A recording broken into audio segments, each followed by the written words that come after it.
podcast, TruthSeekah's podcast. Buckle up, everyone.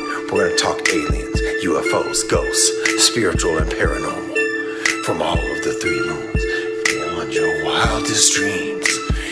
Dear Tony. Nice.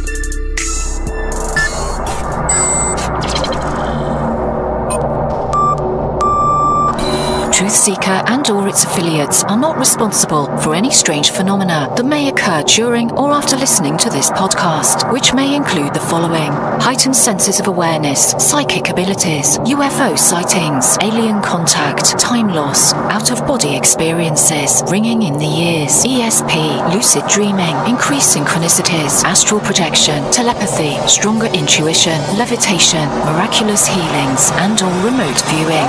Please be advised to listen at your own discretion.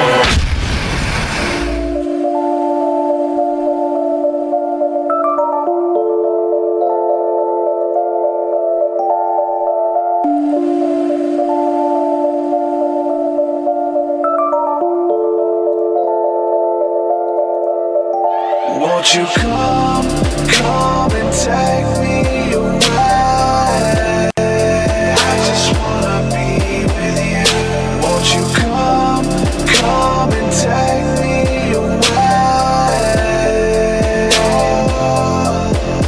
To a place to walk on troubled seas, faith to stand when I don't believe. I just wanna be with you.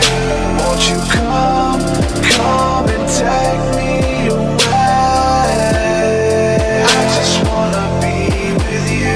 Won't you come? You are now locked into the TruthSeekah Podcast. Gargoyles! Psychics! Everything's ungodly! Dark Savage! Streaming live at TruthSeekah.com. She's not a Christian! Give it up, y'all. Your portal to the paranormal, esoteric, and all things spiritual. She's tampering in dark sided stuff! And now, your host, TruthSeekah. Ladies and gentlemen, what is up? I'm your host, TruthSeekah. This is the TruthSeekah Podcast. Excited, delighted to be with you guys again. I feel somewhat like a stranger. I've been recording these podcasts, but they've kind of been on the back end simply because I've been struggling with my internet connection. Literally, it's been a battle for about 8 months now. And it's just been getting progressively worse and worse and worse. And so much so that it was kind of hard to put together a podcast and go live because the internet was just in and out constantly. And I never knew when it would happen. But it seemed to always happen during the podcast. But now that's fixed. We're alive. I'm excited to be with you guys. And, man, looking forward to this conversation. Looking forward to hanging out in the chat. Everybody already joining us live on all the different streaming platforms, man. Thanks for showing up and showing out, guys. You guys are awesome. Couldn't do this without you. I want to say a huge thank you again, man, to everybody who is supporting my work via Patreon. Couldn't do this without you. Thank you guys from the bottom of my heart. You guys are the enablers, and you guys are co-creators in making this possible. So shout out to some of the latest patrons we have, which is Paula Fields. Shout out to you, Paula, and Jim Wright. Shout out to you guys, man. Thank you so much for believing in the work and partnering with me to bring this thing forward. Man, just a quick announcements really quick. This Saturday, we're doing our first conference that we're putting on here in Mobile, which is the Christ Consciousness Conference, Mobile, Alabama.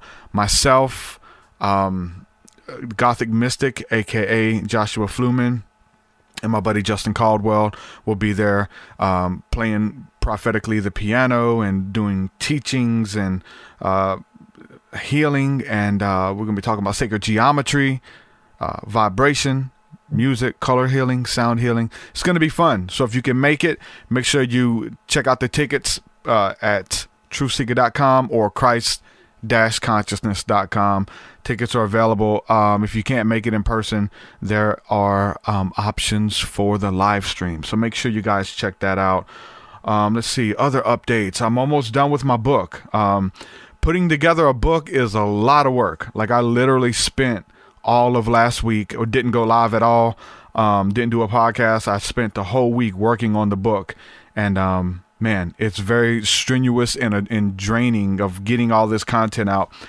And it's it's a lot of work, but I'm almost done with it. I'm wrapping everything up. Proofread it yesterday, just kind of going back over it, seeing if I can add some stuff to some of these subjects and making sure I didn't leave anything out.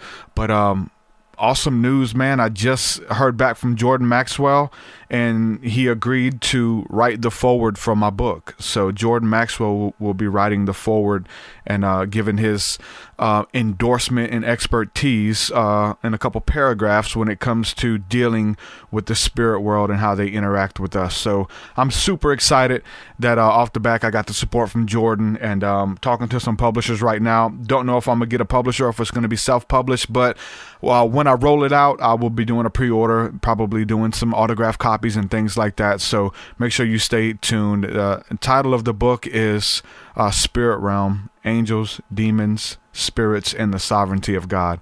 Super excited. I've been working hard on that for at least a year now. So that'll be coming out really soon. So without further ado, we're going to jump into this podcast. I'm excited again to be with you guys live. The subject matter of today it came across my desk probably 2 months ago, if not longer. We've had this booked, and shout out to Matthew, who sent this guest to me, who heard some interviews with him and thought he would be a great guest on the show.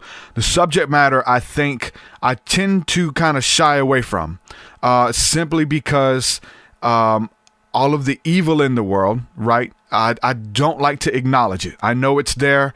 We talk about it. We have our awakening, and then we try to do our work to counteract or like balance out the negativity that's out there. So I don't like to focus on the negative aspect, the fear and things like that a lot. I like to bring light, love, healing, high vibrational frequencies and things like that.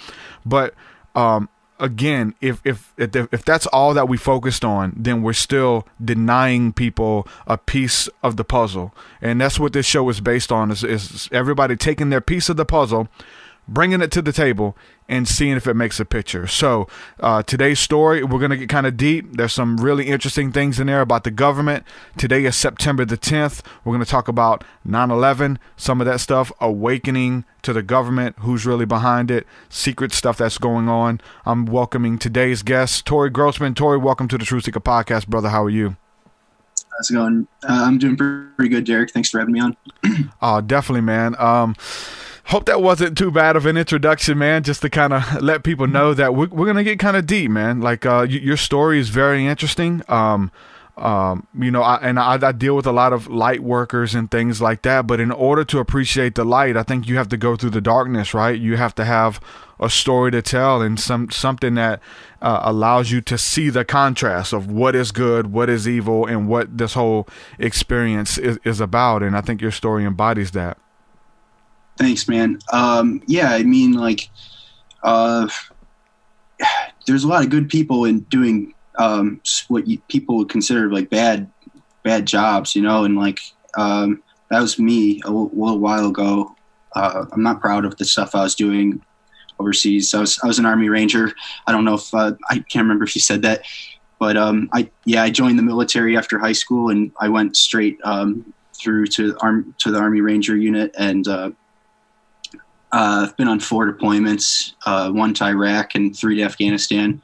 I was a rifleman up to team leader, fire team leader. I was a machine gun team leader at a point.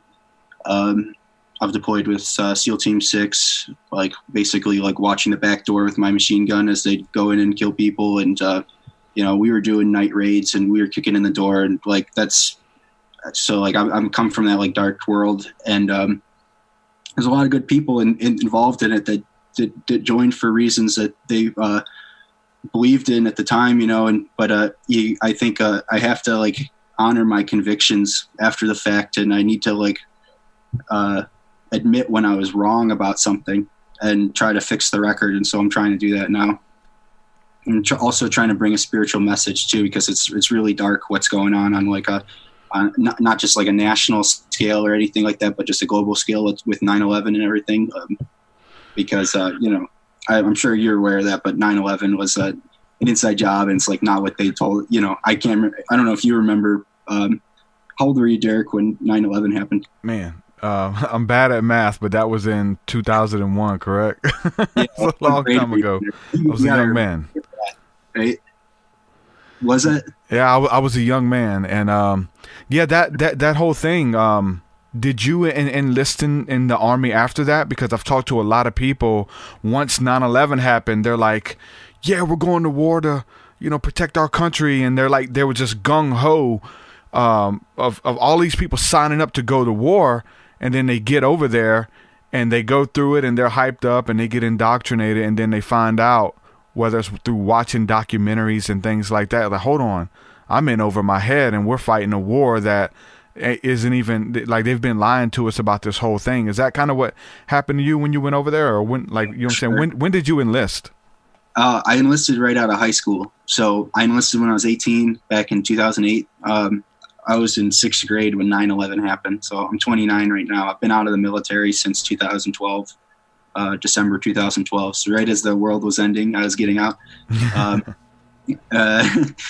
But I mean, it was just a different environment back then. People forget about the fact that, like, the social environment was supported in my church. It was supported in the school. It was supported on the TV. It was supported in the small group talks that you'd hear with my parents, but not so much my parents, but like that age group. I'd hear my parents' friends and them talking, and it was just a generally accepted thing that 9/11 was carried out by Muslim terrorists, and I thought I was going to be fighting against, like, Al Qaeda and basically like an evil that, like, wanted to attack our country.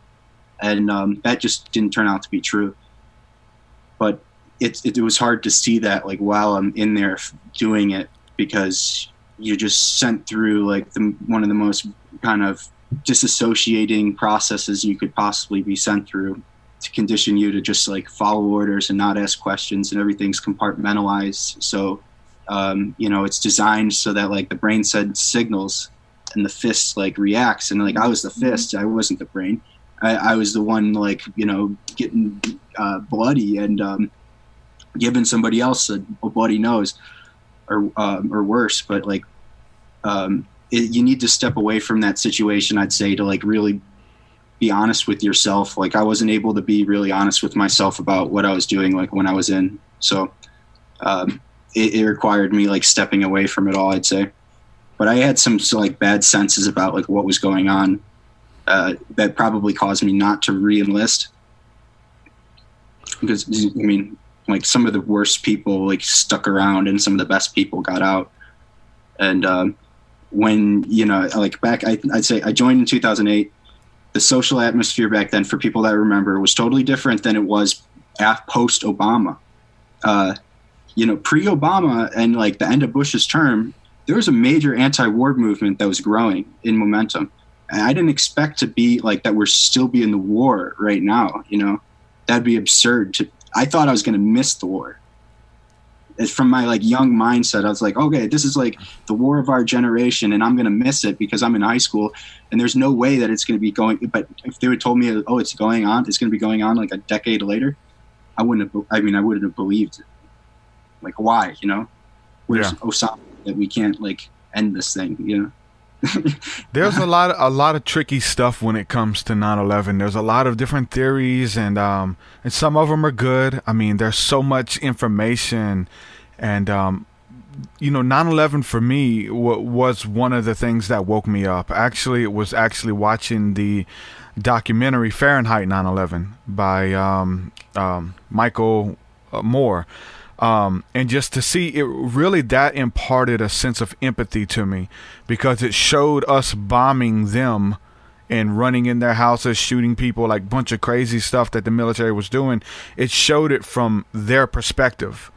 So, like, we have the ability with propaganda, television, they're they want to take our freedom and getting the people to rally behind that. But when you look at it from their position, like, these people, like, what was going on was insane. So, watching 9/11 happen, and then afterwards, and coming out about that and studying it, there's so many different scenarios. What do you think happened with 9/11? Like, what was do you think, I mean, obviously it was a controlled demolition, There were explosives set up all through the building. After the plane hit, these explosives went off and just brought the buildings down in a controlled demolition. There was another tower, Tower 7, which nothing hits and it imploded within itself. This is a time of like terror and disaster, and people believe the report that they made a phone call because there was too much destruction in the air, or the building had received a little damage, and somebody said, yeah, let's go ahead and pull the building down. Like, what do you, like, just randomly, yeah, let's go ahead and take it down. Like, that is insane that people believe those reports. And then we see all of this video footage, and then maybe there's some CGI. There's a lot of different things going on, but what was it that did it for you? Was it 9/11 that woke you up, like watching those videos, or was it a lot more than that? Not initially, because I was like falsely leaning. I was leaning on a false support. You know, that's what I was talking about with like the between the church, between the school, between the TV. It just seemed like that was like something that was supported, and that I would be supported coming back, and that like the mission would be like people would try to maintain that thread to understand why we're at war. You know, so that we can, you know, if you go to war, you don't want to lose the initiative halfway through. That could be a life and death scenario for our country. You know, we're the only country that's used nukes, but like we shouldn't be egging the world on to basically say, hey, you guys are on scale of like, you know, major. You know, I don't want to say. It's just like I couldn't help but feel like I was basically like a Nazi. You know, or like, wait, I grew up learning all these things that the Nazis did were so wrong, right? And like, why is it that like what we're basically doing the same type of stuff? We were using the same sort of mind control on our population, false flag, trauma-based mind control, and then but people when I came back and tried to explain, like, hey, I actually feel like I was closer to maybe like an SS soldier, you know, but. Saying that is going to get some people upset, especially like some of the military people, I think. But I'm okay with that. You know, people can get mad at me. I'll say whatever I want about it because I did it, and I have the right to say that. But you know, we need to like wake up, because the things that are happening in our name don't represent like the good people and the strong values that I think America has to offer to the world, and really has for a long time. So I mean, Israel did 9/11, Derek, and we helped and we were involved in it. But, you know, I think the piece that everybody like, and there's too afraid to say, will get you censored, like could ruin your finances, is obviously right in front of us, you know, Silverstein and who controls the media, who controls Hollywood. I'm not saying like, you can't just blanketly say like, but if you go straight back to the money, you know, and the banking system, and but Israel is really behind the aspect of that people don't see, because I think they've been pushing an agenda in the region for a long time, and they use secrecy as like a means to carry out their agenda. And since they're still working their agenda, like they want to maintain the secrecy, so America can be like made, you know, we can just be made fools. And I think that's what happened. Your story goes a little bit deeper. You have it gets deep, where like you were talking about after you killed someone in combat and you reported it to the higher ups. They gave you an award for this? No, they didn't give me an award. I was put in for an award actually, but they ended up not giving me the award, and they gave it to somebody else who, I didn't tell you this. You were talking about this coin that I got a coin from the JSOC Deputy Commanding General, and like the next night or the next 2 nights on base there, I was abducted by a gray alien, and in a dream experience. But like, you know, some of these people the people who've had these experiences, they're very real. So like, it wasn't just like I've had dreams growing up that like, there's like alien invasions and things like this, but nothing like on scale that this happened. This is like, there's a whole community of people that relate to these exact same experiences. Like, I've heard them called experiencers, not abductees or abductees, but it's like the lines get blurred sometimes with all that. So I had this first time, only time I've ever had to kill somebody. And I've had a lot of opportunities to basically that I could have killed somebody and that I had somebody dead to rights. I've had 6 people dead to rights that I didn't pull the trigger on. And, because I didn't have to. And, but this one situation I needed to for my safety of my friends and myself. And the next couple nights I was having like these kind of crazy dreams. And then I basically had a dream that was like, it could have been like a real life experience because it was different than other dreams, and that it was like actually like a day in the life. Like it was like a memory. Like it was in, it wasn't like an unfamiliar area. It was like on base back in Washington State where our unit was posted. And I did like a day in the life as like a private in the military because at the time I think I was a corporal, but it seemed like in the dream I was like a private. I was like scrubbing floors. I was in the barracks and stuff, and then walking out of the barracks and a car, getting into a car in the parking lot. I witnessed a UFO fly over, and then I saw a sequence of UFOs fly over, and then one flew right over the parking lot and flew right over our car, and a blue beam hit me, and then I was like in the craft supposedly. I mean, it's like when the blue beam hit me, it's like I was in my in my body looking up, and the blue beam hit me, and it's like my whole body just dissipated, and I like went to like this, and in that space there's a gray alien and another alien, and it looked like I was inside of a spaceship. And it was, and it was really traumatic, and it lasted maybe like 30 seconds, but it seemed like a long, long time, because if anybody has to like interface with these things, it's like they're really powerful, and it seems like an eternity basically, so I had to experience that. And then I basically shot out of bed, like shot up like this with my arms up, like shaking and moaning and like making this weird noise, which is it's kind of ironic because I was abducted, but what I was doing overseas was abducting people. I was abducting people. I was like taking people out of their homes in the middle of the night, and black masking them and taking them away from their families, and kind of strange like twist of coincidence or fate. Like I like made this noise I'd never heard myself make when I woke up from that dream. It was like, whoa. And it was just like absolute like horror.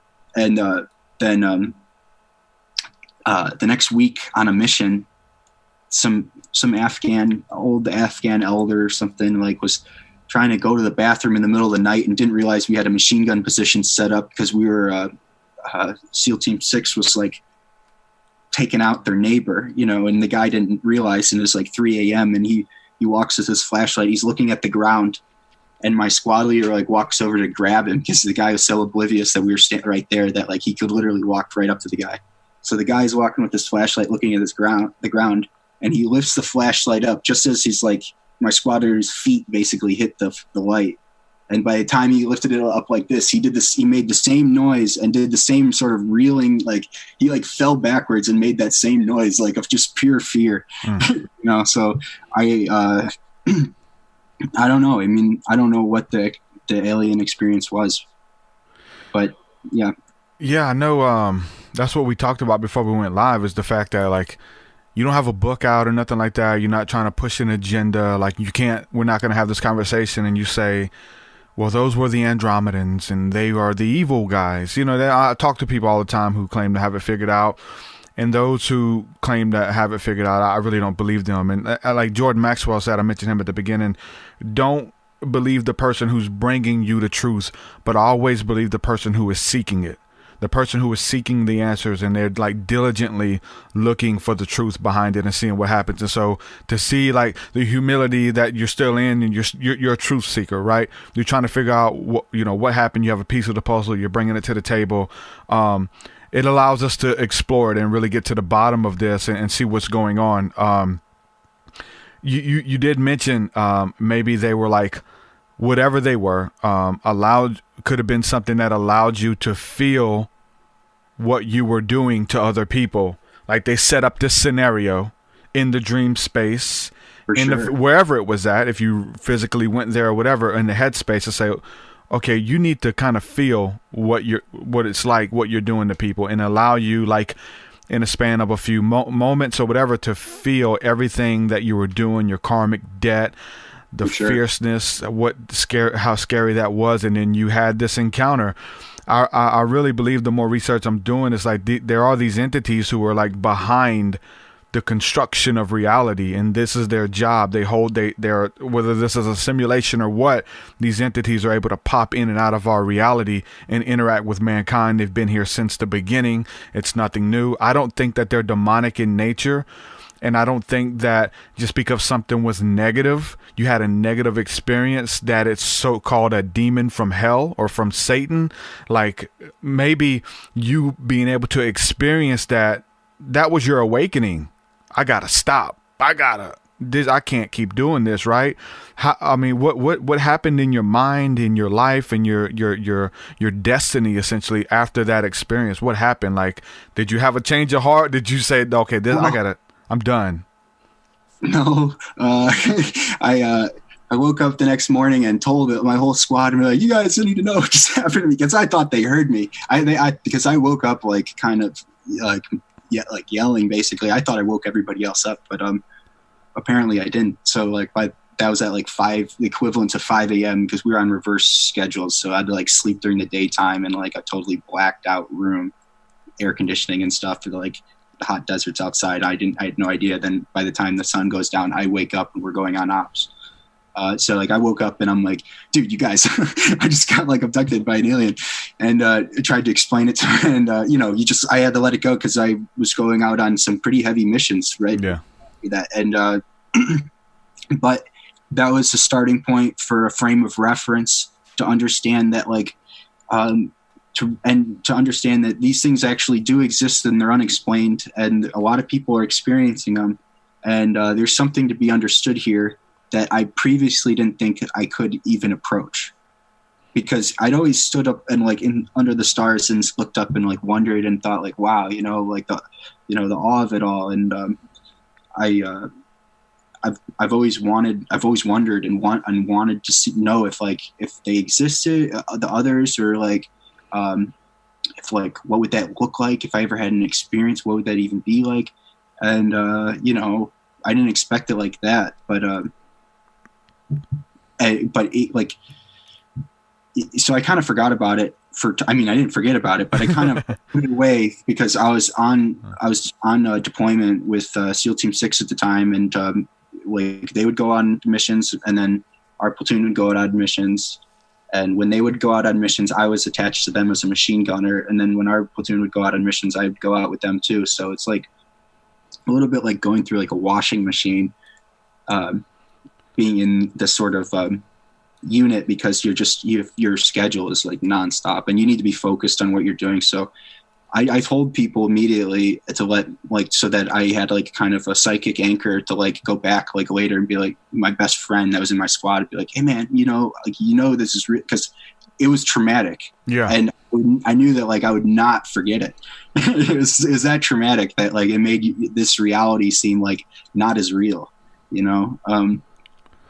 but now I kind of with the scenario I showed you, as far as the entities maybe we call gods or angels or whatever the case is, showing up and kind of doing an intervention for you. I mean, we're having this conversation now, because of it.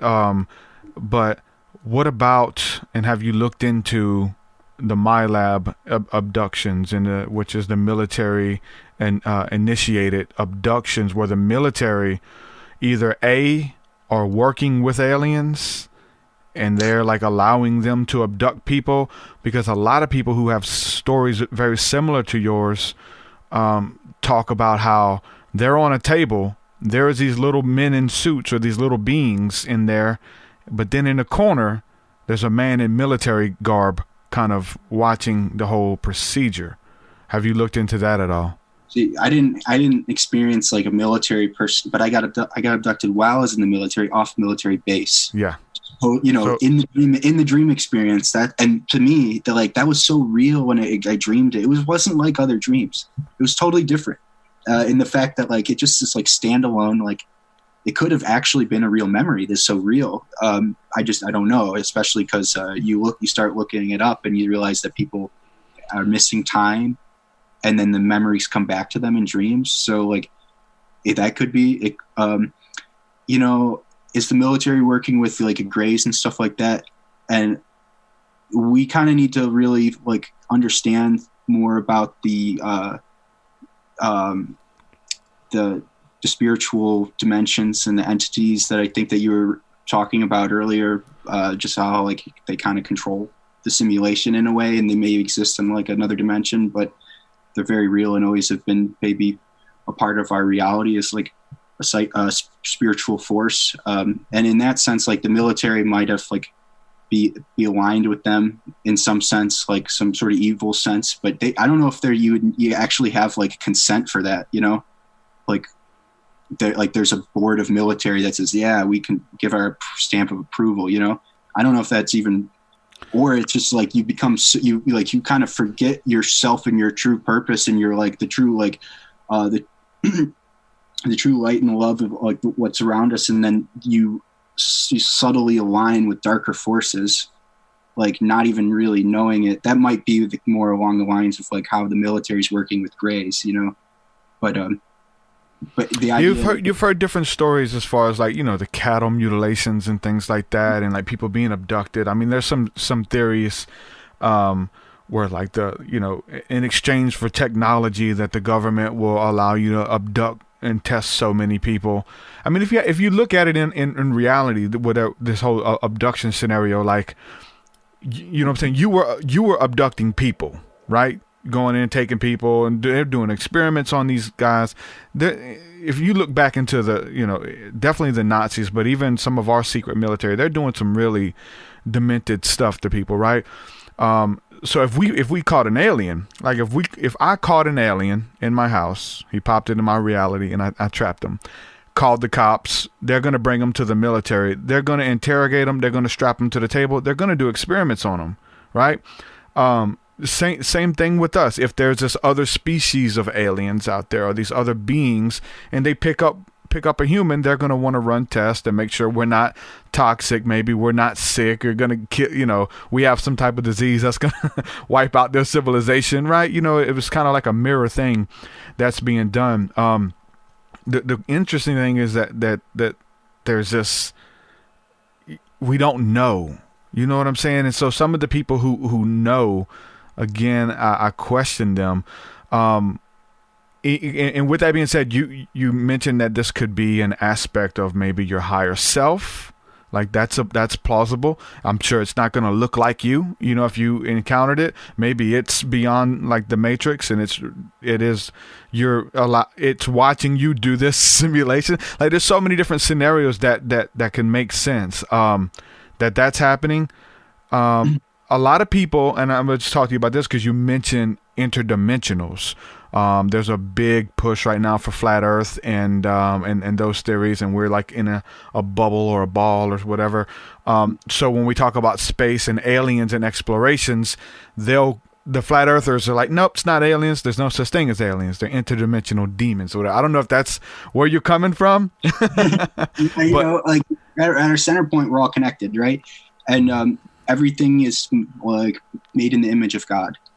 So our bodies as well too. So that experience happened for me very much. It was a very much pineal experience, because when the blue beam hit me, it's my whole body dissipated. And that wasn't it was painful. It's like I was like deatomized, and I became like just my third eye in that moment. And then until I like shot out of bed, and then I was back in my body, you know, like, but, yeah, I tend to think that like we, are connected to the entire universe all at once and from our center.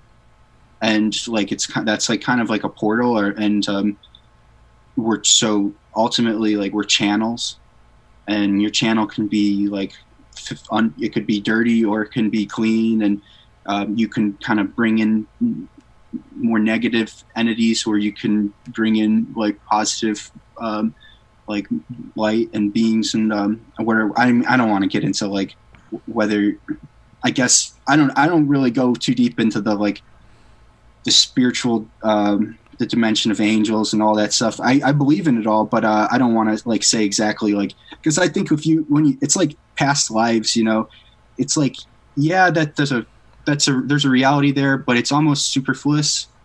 It's too much information, and sometimes it's worth it for people in specific situations, but they abuse it, and then that causes fractures. And like the true purpose of like, basically, I think that experience for me, like you're kind of getting at it. It's like, well, it's just because you have like a negative experience, it's like doesn't mean that it was really a negative experience. Good things can come of it. We're talking right now. And I helped me change like the way I viewed some of the things that I was involved in, which were really bad. But you know, so like I kind of, you know, I don't see it as like a bad experience, even though it was a very traumatic experience. Yeah. Well, I mean, you have to look at it with the same way, because you're talking about the astral realms and third eye and stuff like that. I mean, it can relate back to, it relates back to everything. It's a universal principle, right? Just because it's bad doesn't mean it's evil. You know, I'm obviously working on this book, and that's what the book is about, how all of these good and bad things work together for your good. Like in the end, they work for you, especially when you're, you know, in line or in unison with the will of the Creator, whatever that means to you. You're talking about it made you more conscious, right? It happened to you, but you're not a victim, and it brought about something good. So the same way you would look at a bad hallucinogenic experience, right? Somebody on magic mushrooms or LSD, and you have this terrifying encounter. Like there's so much to take away from what's called a bad trip, and then in the end, in hindsight, the trip wasn't bad. Even if it is, don't do this again. Like even if this is the lesson that I learned, this isn't for me. I learned that lesson. The bad trip, it's not bad. When we look back at, obviously when we're going through it, it is traumatic. We maybe want to kill ourselves or just, you know, exit the situation, whatever we can do. But when we look back at it, it shapes who we are. It shapes us and molds us and makes us. And so a lot of the things that were meant for our harm can in turn be used for our good. And I look back over my life and just see that spiritual alchemy of creating in you and putting some type of natural empathy in you to talk about this. For one, just to help other people who are going through this, right? And you even tried to talk about it early on, but maybe weren't in the right place. And, you know, people could tell on you, you know, it can get kind of weird, make fun of you, but you're in this place now where like, it can help people. You speaking about it can help a young person who's in the military going through something similar, or waking up to this, man, my pursuit in this thing is a lie, and they don't know what to do. They're freaking out. They're watching videos, but you kind of bring some type of clarity and how to maintain sanity through it, right? How does that come about, of just, you know, maintaining sanity, you know? Spirituality? I mean, is that... You know, day by day. Like try to maintain positive spiritual practice in my life. I'm not perfect spiritually, and I've made a lot of mistakes in my life. Trying not to, you know, keep making the same mistakes though. And I use a sauna frequently. I have a balance board that I'll use because I've got my knees are bad, and I hurt my back in the military too, my back and my knees, and I'm 100% service disabled for PTSD. So I live at home and don't have to like do a job. So that's a challenge in and of itself, really. like that's really not easy. And part of the reason why I'm speaking out about this stuff and like I'm committing to do this is because I do live on disability, and I feel like it's my duty to our society to talk about the war, try to like help bring resolution there, also to talk about the lies that got us into it, because we've all been traumatized by this, the 9/11 and the war and the karma that we are like basically sowing overseas that a lot of people may be insulated to, but I know better. I was doing it, you know, I've seen it, and a lot of people have seen it. And a lot of these people overseas are going to live generations not forgetting about it. And we need to, you know, these are human beings, and we have a lot more in common with these people on the ground than we do with the people that are manipulating us. Yeah. Yeah. And, you know, humanity like has a lot more to gain from resolving that and getting rid of the people that are like pulling the strings and manipulating us to go do something like that. And that's why, you know, like, I sent it back to the banking thing, because I've spent a lot of time like trying to think about who I was working for and what I was doing. And, you know, you just have to keep expanding outwards and keep saying, I don't know. Like, but what is the evidence pointing towards? And I think, you know, like it kind of comes back to that it's always been right in front of us. It's like we're all connected through a system it's the war and stuff is supporting. And we need to make those connections as far as like what that is, so that we can, so we're not doing something that's going to cause a lot of harm to other people, and also like threaten the security of our future. Have you, and this is piggybacked off of a comment here. Shout out to Adam Starseed Bay, but he says the greatest riches of the world is people's souls and their energy. Right? Whether they're offerings to other gods, like we've been down that rabbit trail, right? Michael Tessarian's done some work on that and just showing you like these foreign gods that are still being worshipped through what we would call 9/11 would be a massive ritual or a massive sacrifice in these wars, you know, and all of these things. But the question I want to ask you, and I know it's kind of new, but have you seen, and all of the listeners as well, have you seen the new series of The Dark Crystal that just came out on Netflix? Last night. You finished it last night? I stayed up late and finished it, yeah. I did too. There's so many allegory, and he's talking about souls. They want souls. They want your essence, you know. They can offer it to the gods. I mean, there's so many different parallels in that series, showing these wicked rulers who like have created this realm, and they essentially are like, well, I'm the president of this realm. I have some authority here. They say, no, you're only that because we let you be that, and because it keeps you occupied.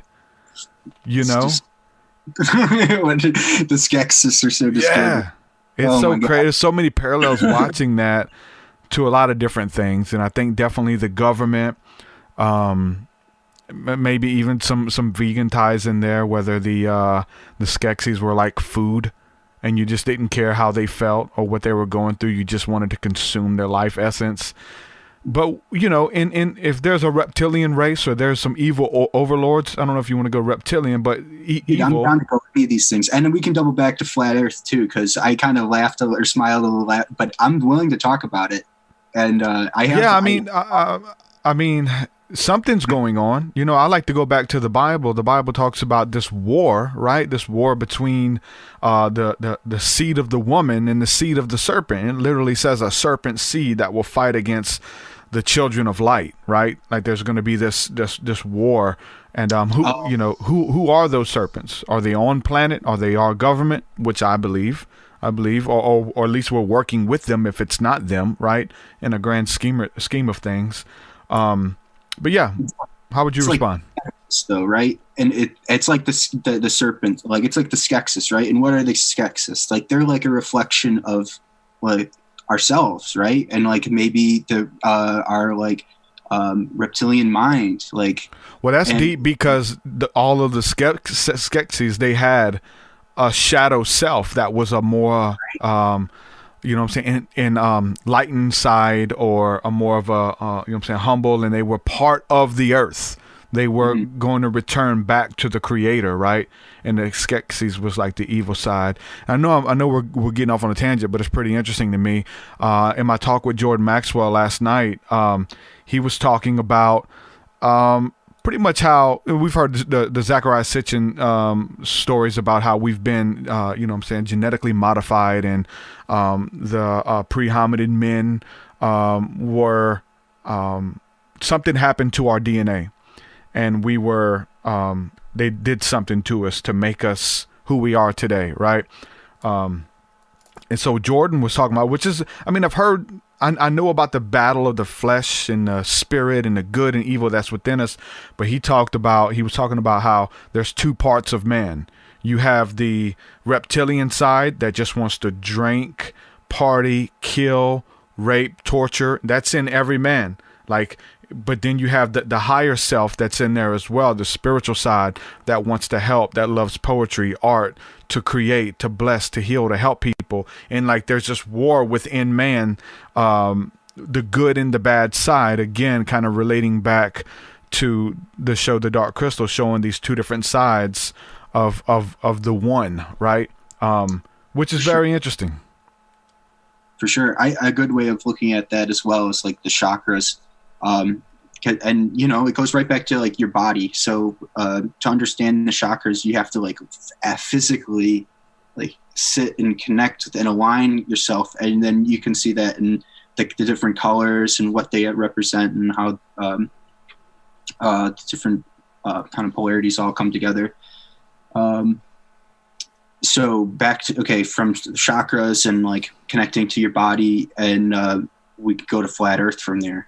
Because I believe that the flat Earth thing, I think it is kind of a psyop. I think it's kind of it's become one. If it isn't, if it wasn't created to be one, it's definitely one now. It was kind of created one because it came out of nowhere, right? Yeah. And there's all these videos that would basically, in my mind, were not evidence of anything in and of themselves, and kind of were missing pieces, but we're all pointing towards something, and they're all basically, you had to throw it out completely because they put the conclusion in the title. And it's flat Earth, it's well, flat, it's as opposed to globe. So right there, they got a dichotomy that they're working for. It's well, no, that's not the truth. If you want to get to the truth, the truth is transcendent of dichotomies, and so, but I actually think that technically we're on a spheroid, right? But it's an energetic plane. And if you were ever to leave it, it'd be and then you're away from it, then it's a spheroid. But when you're on it, it's spinning in space, and because everything's spinning, it's basically spins to the point where it's flat, energetically. And it's just, we're basically touching the edge of a discrepancy of language, that just as the language itself doesn't approach that reality, because it is a multidimensional reality, because the truth is beyond duality. So it's if you're on the surface of it, I actually think the ancient Vedic way of looking at it probably has a lot more applicable use for technology to understand, maybe the portal system in and out of the earth, or why the poles are important. And there is a lot of mystery surrounding that too. So it gets deeper. Yeah. Again, it would be, you're open to it. You're not saying that this is what it is and I'm going to show you, right? Which there's a lot of people that kind of, pretty much with anything, you know what I'm saying? Whether it's the vegans or it's the Christians or it's the flat earthers, it's their way or no way. And they want to show you, and they're just so excited about their truth or what they've learned, that they end up really pushing people away that they're trying to help, you know what I'm saying, win over to their philosophy. Which is, having just this crazy zeal that they don't really know. And you see a lot of people doing that. I think I did it with 9/11. You know what I'm saying? I think I did it with a lot of different things. I made sure that I didn't do it with the UFO stuff, as far as random people. Hey, man, you believe in UFOs? Or tell them about what I've experienced and stuff, right? I've kind of, maybe I did it a little bit online just by posting stuff prematurely or whatever, but just being open about the experiences. Because you see a lot of that with flat earthers as well. I have a lot of friends who are getting into it, and that's all they're into now. And then it's into that, or it's the evil government and all of their. I mean, I've got people that's all they're into. But I've been there, like where it just consumes you. Was you ever there? You know, when you first found out about 9/11, was you like be consumed by it? Yeah, consumed by it, telling people, running people away, families freaking out. You know. Yeah, I still am, because we haven't resolved it, and it took me 5 years to get my dad to agree that not the World Trade Centers had to be controlled demolition. 5 years, and I'm telling you, I had like and I love my dad, I love my parents, I love my family, and but it was just like. I'd have like an hour-long conversation with him, be like, this is, adamant because I just came back from war. He supported Bush. He believed in the night, and I said, come back from the war. And like and we can get into this as well, but part of the main reason why I started speaking out is because I was exposed to like the Pat Tillman cover up. So we can go into that in a little bit if you want. If you don't want to touch it because it's YouTube, that's okay. But, well, I don't know much about it. Fill me in. This is like, that's why I started speaking out, not the alien thing. Like the alien thing was just like, I wasn't even sure I was going to even tell anybody that, but because I first did an interview with Sean Stone, and that was really like, he was open to all that stuff. So I felt Who set that up, by the way? I just messaged him, and he got back to me like the same day. And, I didn't know I didn't even know who he was until like 2 months before I did that interview.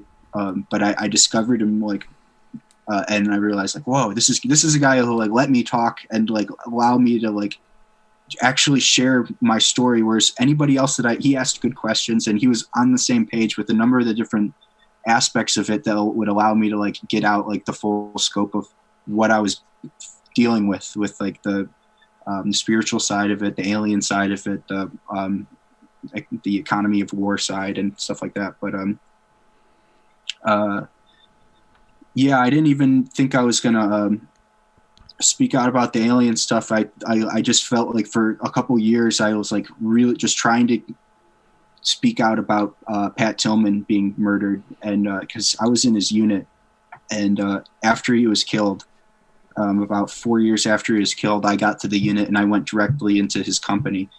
So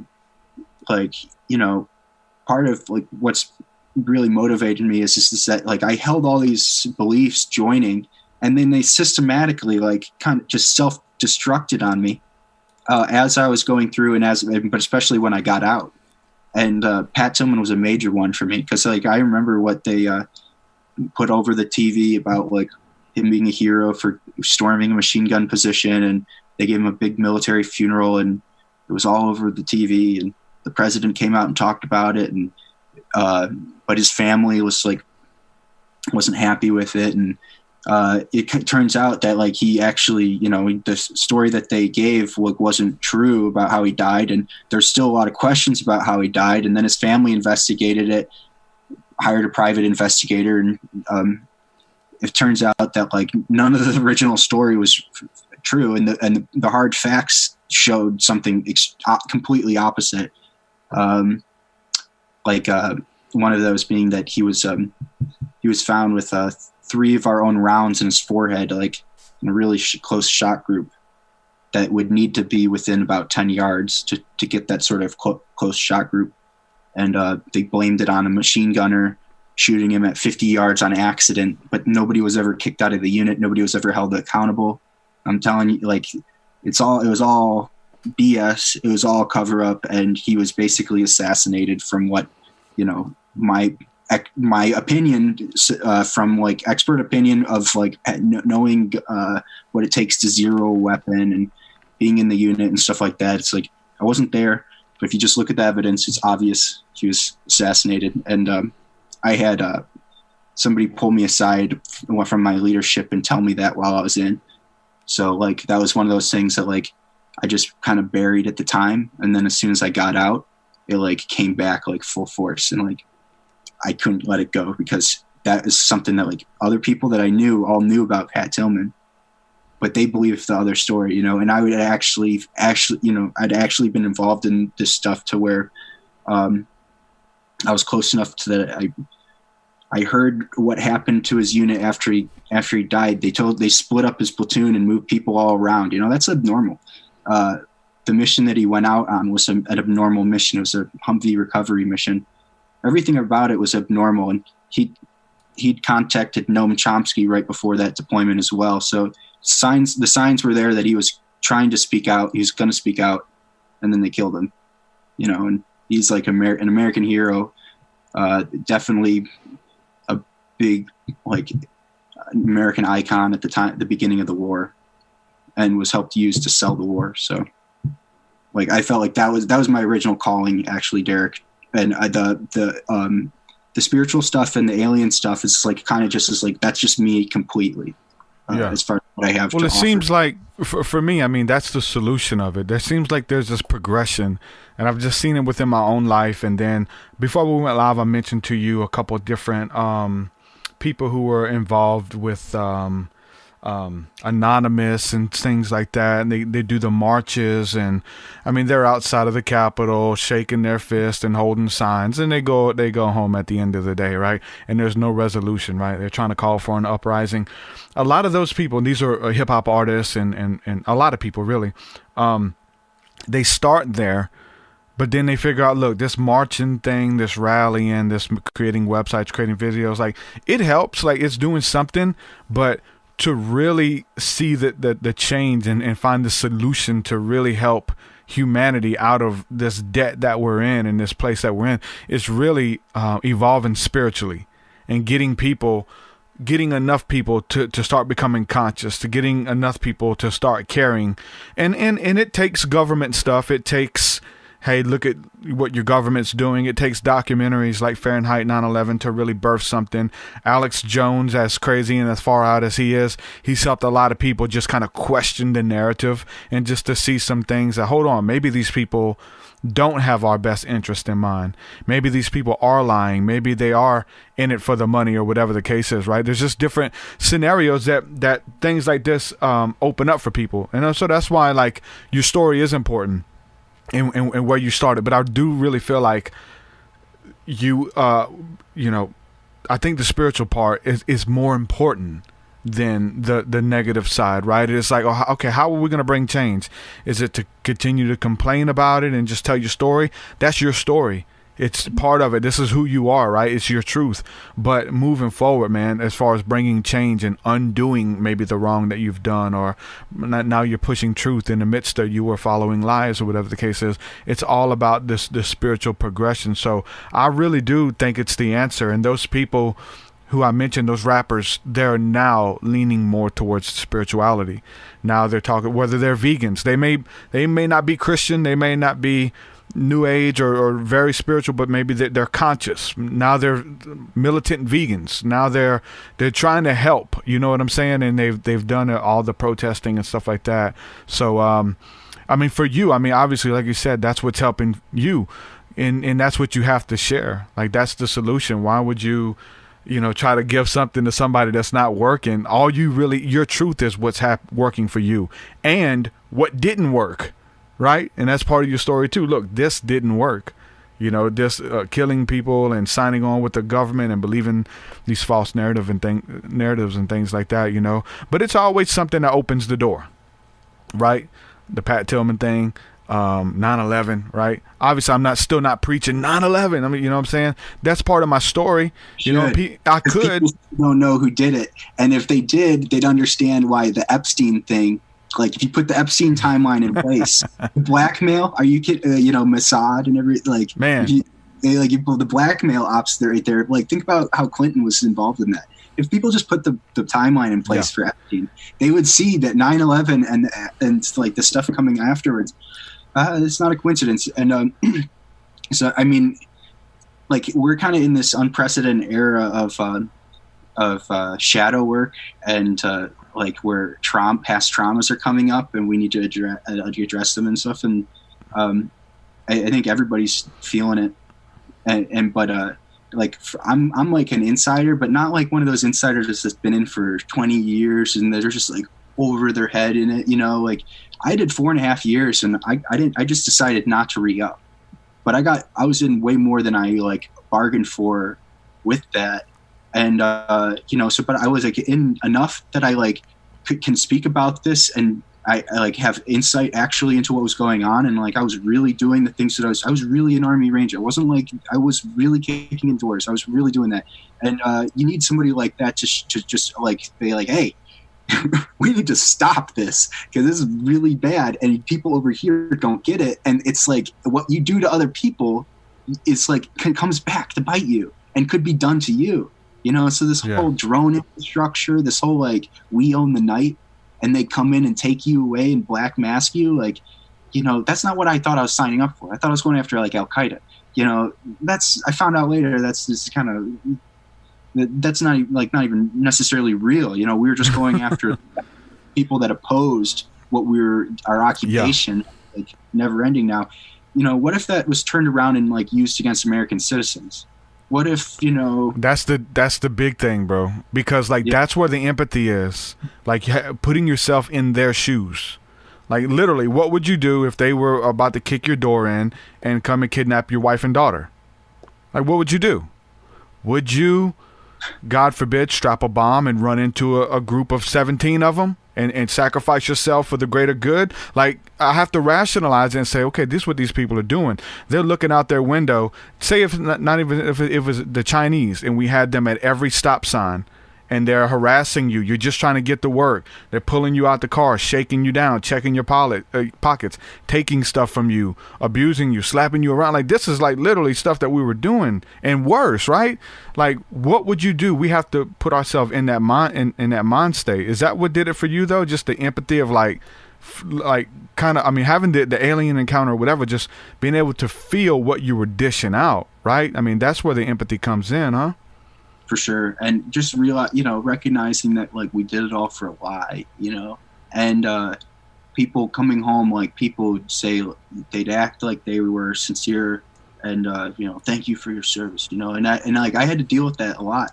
And like, there's only so much somebody can take of people thanking them for what you did while you are on your own, like trying to like grapple with like what understanding, like what it was you were really doing. So like they say, no, thank you, but then you try to talk to them about it and they don't want to hear it. And it's like, wait a second here, what is going on, because then I'm just getting like, I'm not even allowed to like address my own truth surrounding my experiences. Yeah. And now you didn't sign any waivers or paperwork or anything that says that you can't disclose. Sure I did. And, but, is there any fear of backlash or, like you said, target individuals or anything? I think I'm protected by like just higher spiritual forces, and I don't think I'm saying anything that would hurt people like in operations right now. In fact, I'm like trying to like I'm trying to think of all those things at once. I'm the type of person that like I can't remember exactly what was in the NDA that I signed. I can't remember exactly what was in it, but I understand the spirit of what it all means, and I live to that standard, tried it daily, and I care about my country. I care about operational security. I care about these other people on the other side of the world, and I want to see it all resolved, and I want to see the original oath that I like made upheld, because enemies, foreign and domestic. And the enemies are domestic, and that's when you got to go back to 9/11. You have to look at the, how they prepared for the war on terror.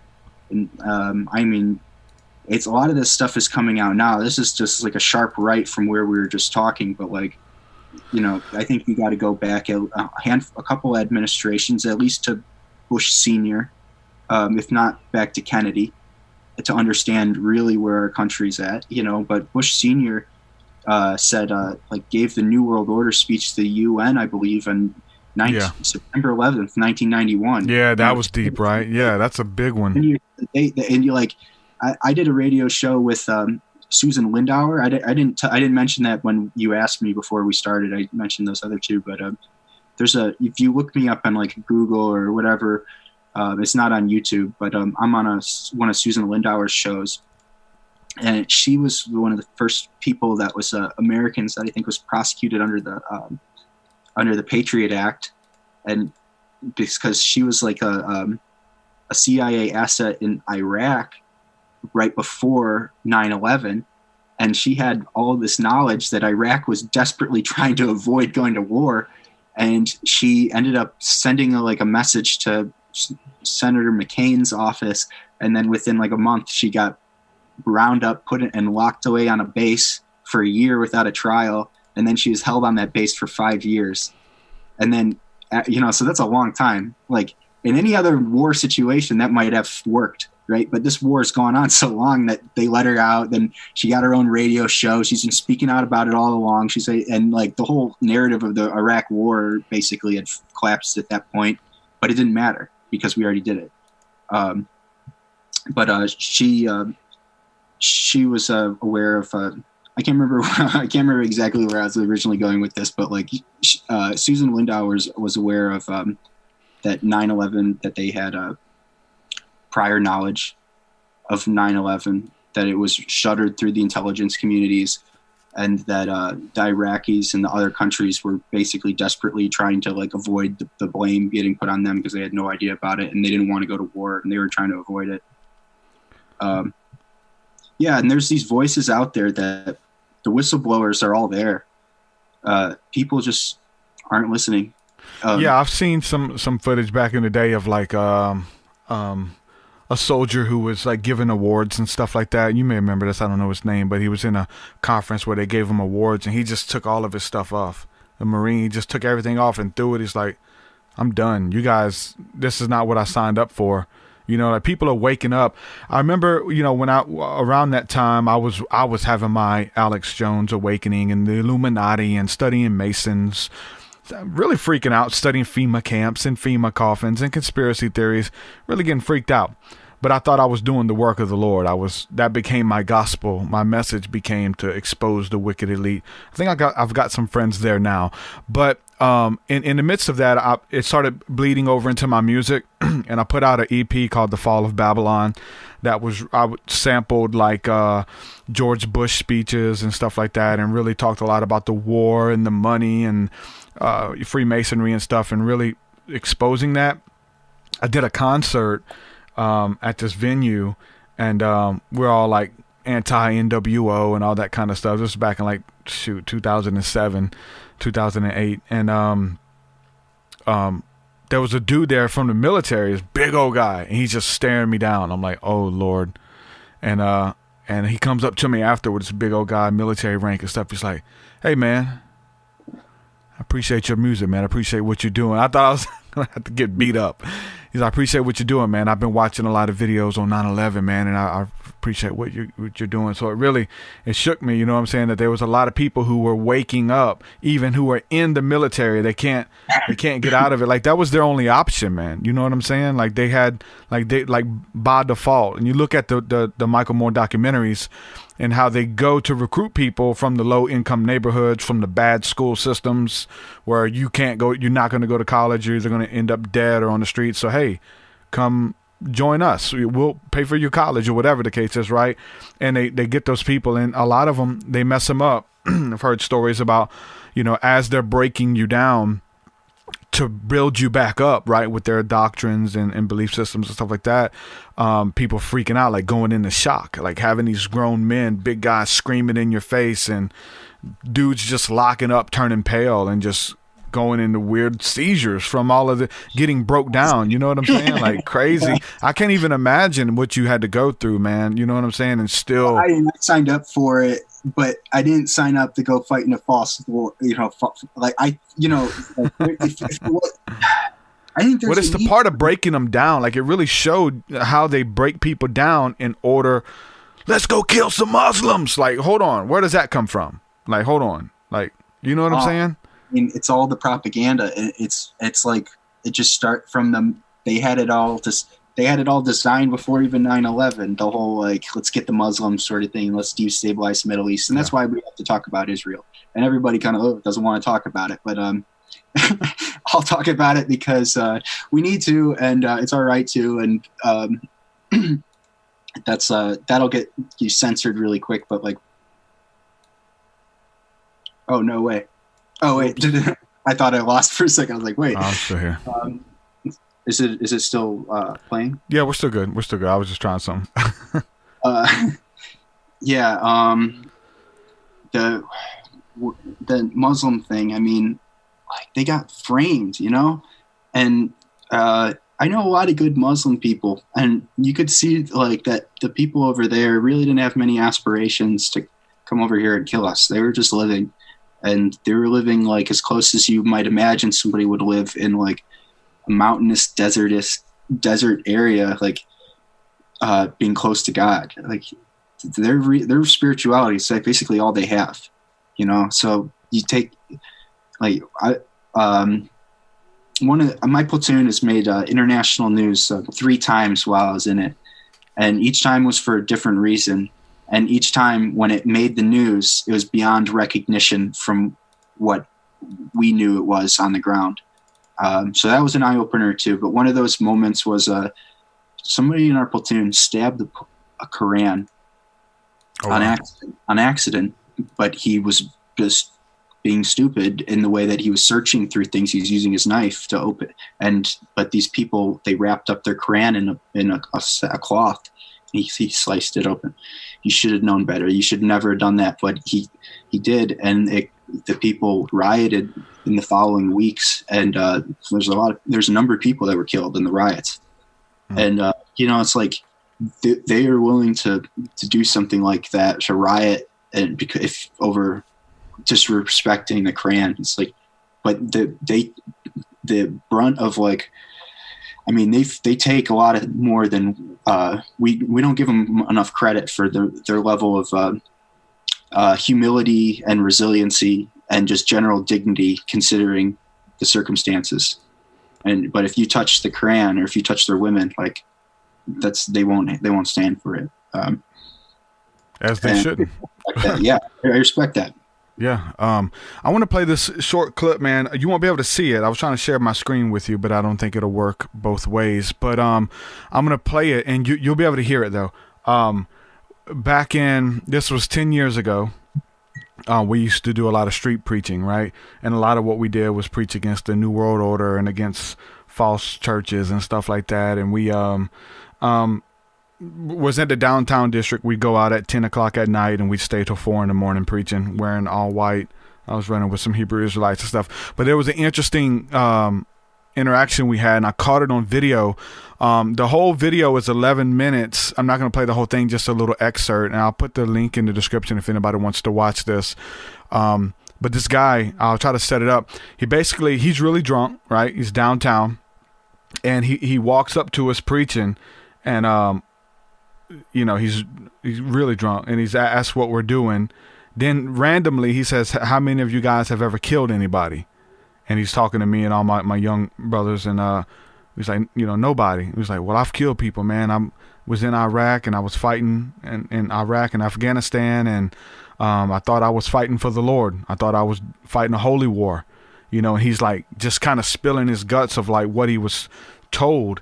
And then eventually he asked for prayer. He says, "Man, y'all pray for me." He sits down, put my hands on his head, and begin to rebuke any demons of hurt and things like that were leached to him. And we started praying for him, and then he opens up a little bit more about the guilt and what he has to deal with. And you'll be able to hear it, but I'm gonna go ahead and play just a little clip of this. I loose you in the name of Jesus. Somebody take that camera. I loose you in the name of Jesus. God, the power of God is here to set you free, brother. The power of God is here to set you free, brother. Oh, you don't know what I did, man. You don't know what I did. You don't know what the fuck I did, man. It's all right. You know I killed women and children, man. God bless you.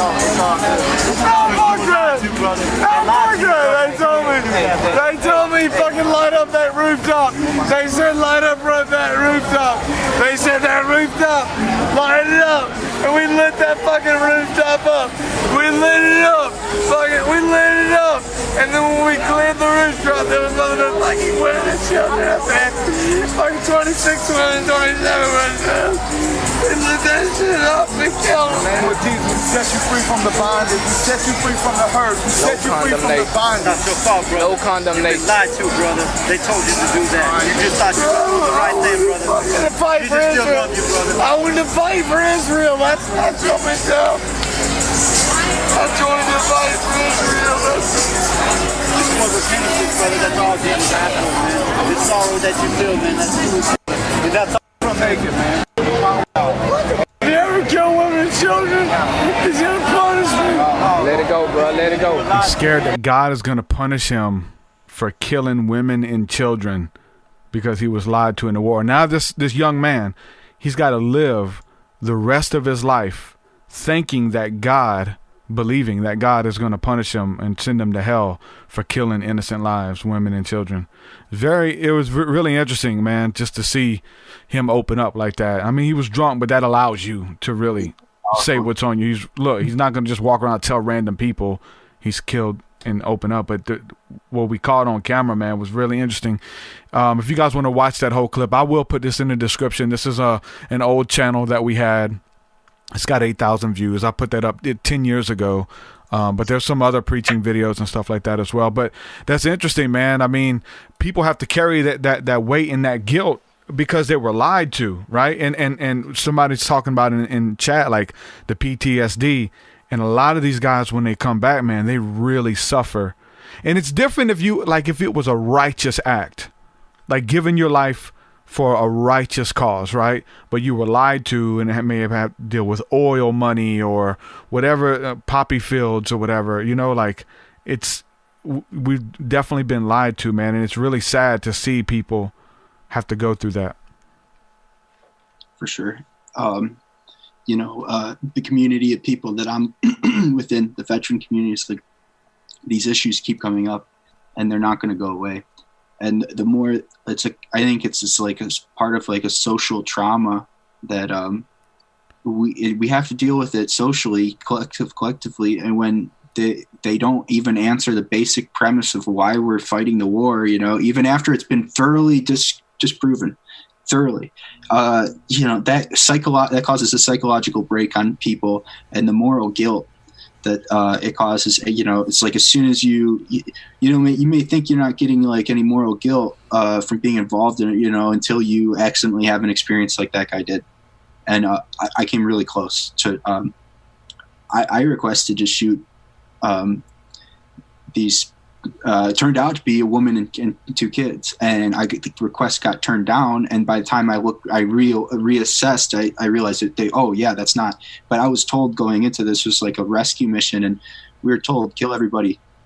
Everybody that's there, they're bad. I've never been on a mission like that, and it's like, and so I almost blasted those people. I had 6 people that dead to rights. One of them was a woman holding a rifle, came out to check what the noise was, and I was I was like looking into the courtyard, and I was the one that had eyes on, and I know other people that would have shot her. And I know other people that just shot people for basically like petty reasons, and and then all of a sudden the moral guilt comes into play, and they didn't put into perspective, like, well, what if this whole thing was based on a lie? What if my culture has really betrayed me, and my society is not really behind me, which is kind of the reality that like that guy is probably facing, and I face on a daily basis. It's like, I may seem like I'm like fairly okay to be like sitting here and having this conversation with you guys, but like I go through a lot of struggles daily, and the whole like disassociation factor. It's like, I don't feel like I can't relate with people because people don't care about the war, close friends and family that they don't care enough. Because to them, it's over. You know what I'm saying? Like 9/11's come and gone, and yeah, maybe it was back when I was influenced on it, when it seemed real, But somewhere around 2010, 2012, people just forgot about it and gave up on it. And I think I'm kind of bitter against Obama because he expanded the war. He lied to everybody. He bailed out the yeah. And then he attacked whistleblowers. And meanwhile, you've got the technocracy and Google and like basically going ham with censorship and different things like that. People are like afraid to think against the status quo these days. So where does that leave somebody like me and somebody like this guy who like he just wants some people to like accept the fact that that his guilt would be a lot less if the society took some of that burden that we were all deceived here, and it is a lie. It's an ongoing lie, but they don't want to accept it right now. And so the guilt gets put on people like me and people like that guy and other of my friends. And I know some of my friends aren't around because they just couldn't. I mean, it's like you can't pin it to one thing or the other. It's just like they just like became so unstable considering. And I don't want to say that they, were dealing with extreme guilt or whatever, but it's different for each circumstance. One of them rode his motorcycle off the road. And he's paraplegic, actually. He's still alive. Other people I know rode their motorcycles off the road. They're not around anymore. A good friend of mine that was on he was on the mission that the Extortion 17 went down. The SEAL team that was shot down, and he had to pick up all the pieces of that helicopter full of SEALs. It was like a historically tragic event. The SEALs were coming there to like help out my buddy Ranger platoon. They were a quick reaction force, but they were basically lured into the valley and they shot down the helicopter, the Taliban did or whatever. And my buddy had to pick up all the pieces after all the explosives had gone off and their rounds had stopped shooting. And it was horrible. And he never, about a year later, he shot himself, like, in front of his wife. And his wife has had to deal with that. And I'm still friends with her. And, he was tormented though. So like, it's horrible, and it's not going to stop. It's going to keep going until like I kind of feel like people don't understand what's going on with the war right now, and I'm going to have to basically carry a torch until the next Ken Burns documentary comes around, and I can get given a voice, and we can actually go back and like fix the story. Loose change.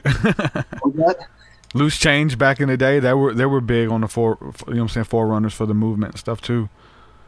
Oh, I don't know who. Oh, really? Loose change with and I think we are change. We're helping with those guys. Luke Rudowski and some of those guys.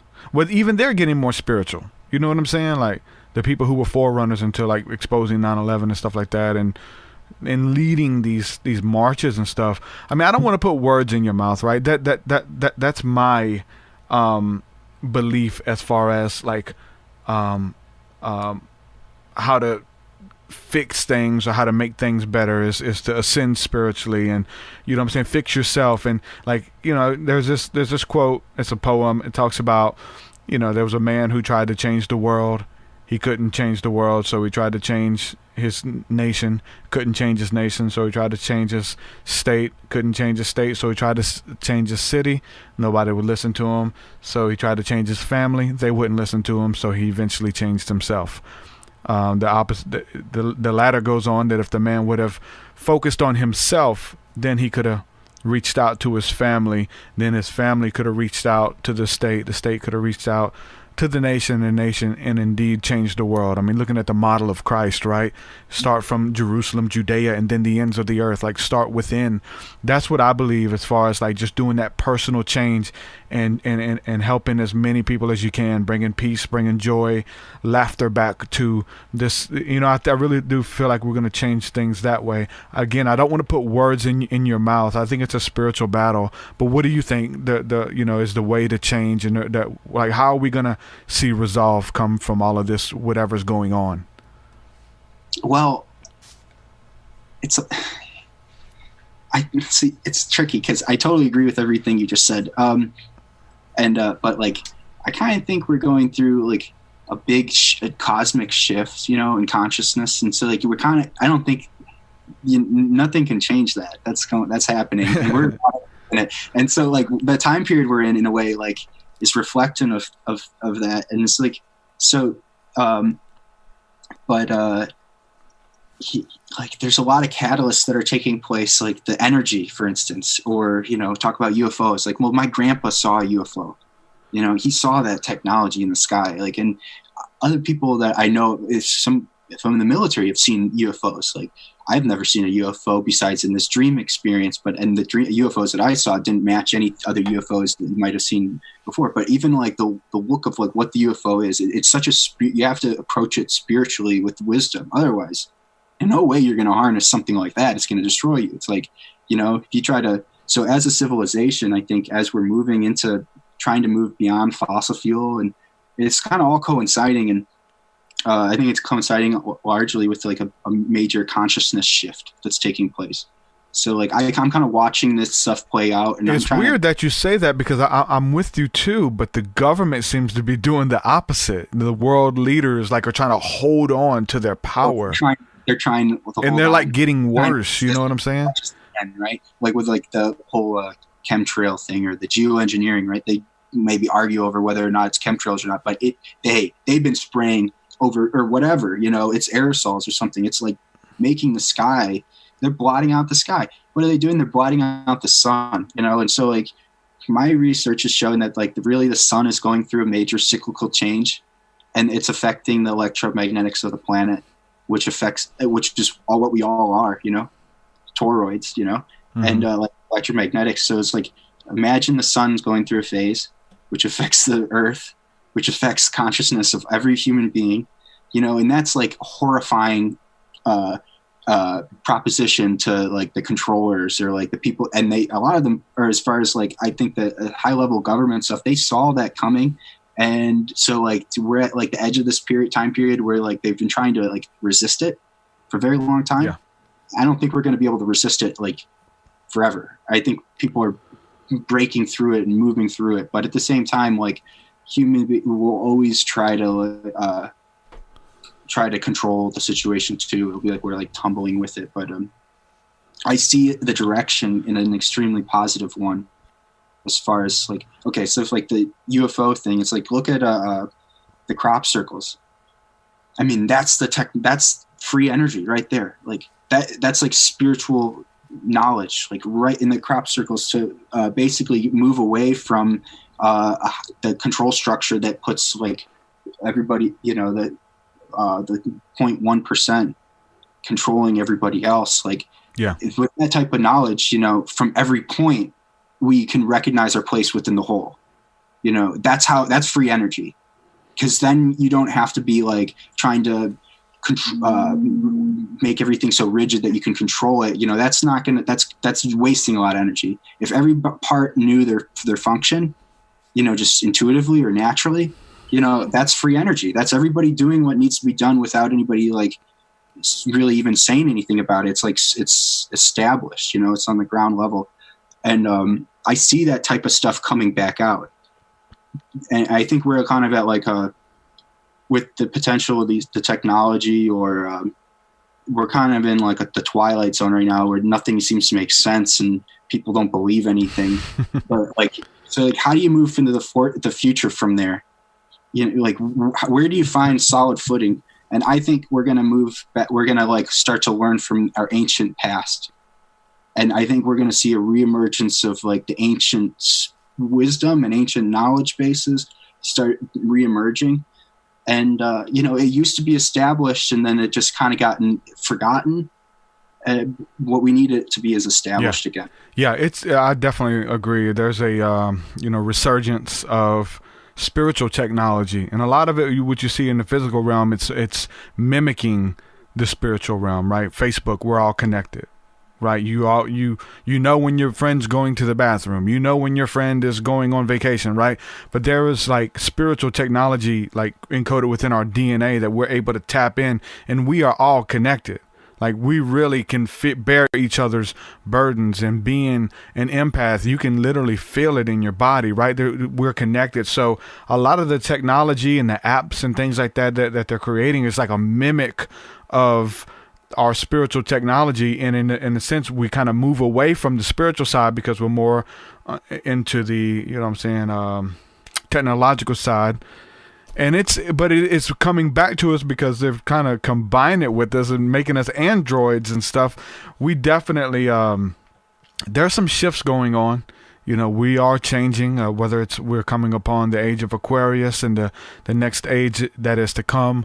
What does that entail? For Christians, it's the return of Christ. Of the Muslim, it's the return of their Savior. The, Hindus, it's the return of Kalki. You know, it's, what I'm saying? It's like something's happening that's going to overthrow the Skeksis, right? It's going to overthrow the wicked leaders. And so there's a lot of people who want to see the, who are for the greater good. And with the use of technology, with the use of internet, we're able to kind of use it for good and take some of these things that they've created and to use against us and use it for good, right? And find loopholes and things like that, and be able to have conversations like this and wake up a lot of people, when we would have had to, been a town crier or something years ago, But yeah, seeing technology advance and where we're going spiritually, trying to work with that and not let it overtake you, and get caught up in the midst of that. A lot of the gatekeepers, whether it's the government or whether it's the spiritual gatekeepers or the religious, they're holding on tight right now because they're losing their grip. They're losing their power and their control, and they see that because there's a new generation, there's a new people rising up who are empathic, who are asking the bigger questions, and we're stating this truth, but it's not welcomed by a lot of the older generations who's been there. But it's something that as the torch is passed from one generation to the next, we're definitely bringing about that change. And there's a lot of things that are dying with the generation ahead of us. A lot of things that are normal for them, the way they were raised, as thinkings and understandings, ideologies that are changing. I don't know if they're all good, but they're definitely changing, right? There's a lot of different agendas and things like that we've seen that we're going to have to kind of deal with and battle and kind of make sense of. But we're definitely in this age of where the power structure is changing on every level, spiritual, pharmaceutical. Again, pharmaceutical, we're going back to nature. We're going back to the plants, the plant teachers, the plant medicines, and going straight to that stuff.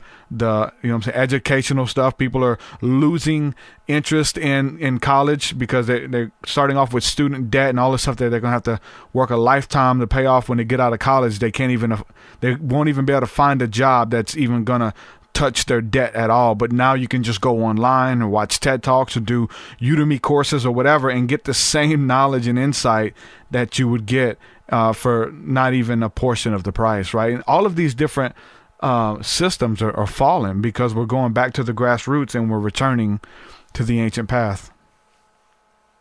Yeah, and we live in a time period where it's like, what was taught in these secret societies and these, they carried these secrets over time in different areas around the world, right? And they've all been brought together now with the internet.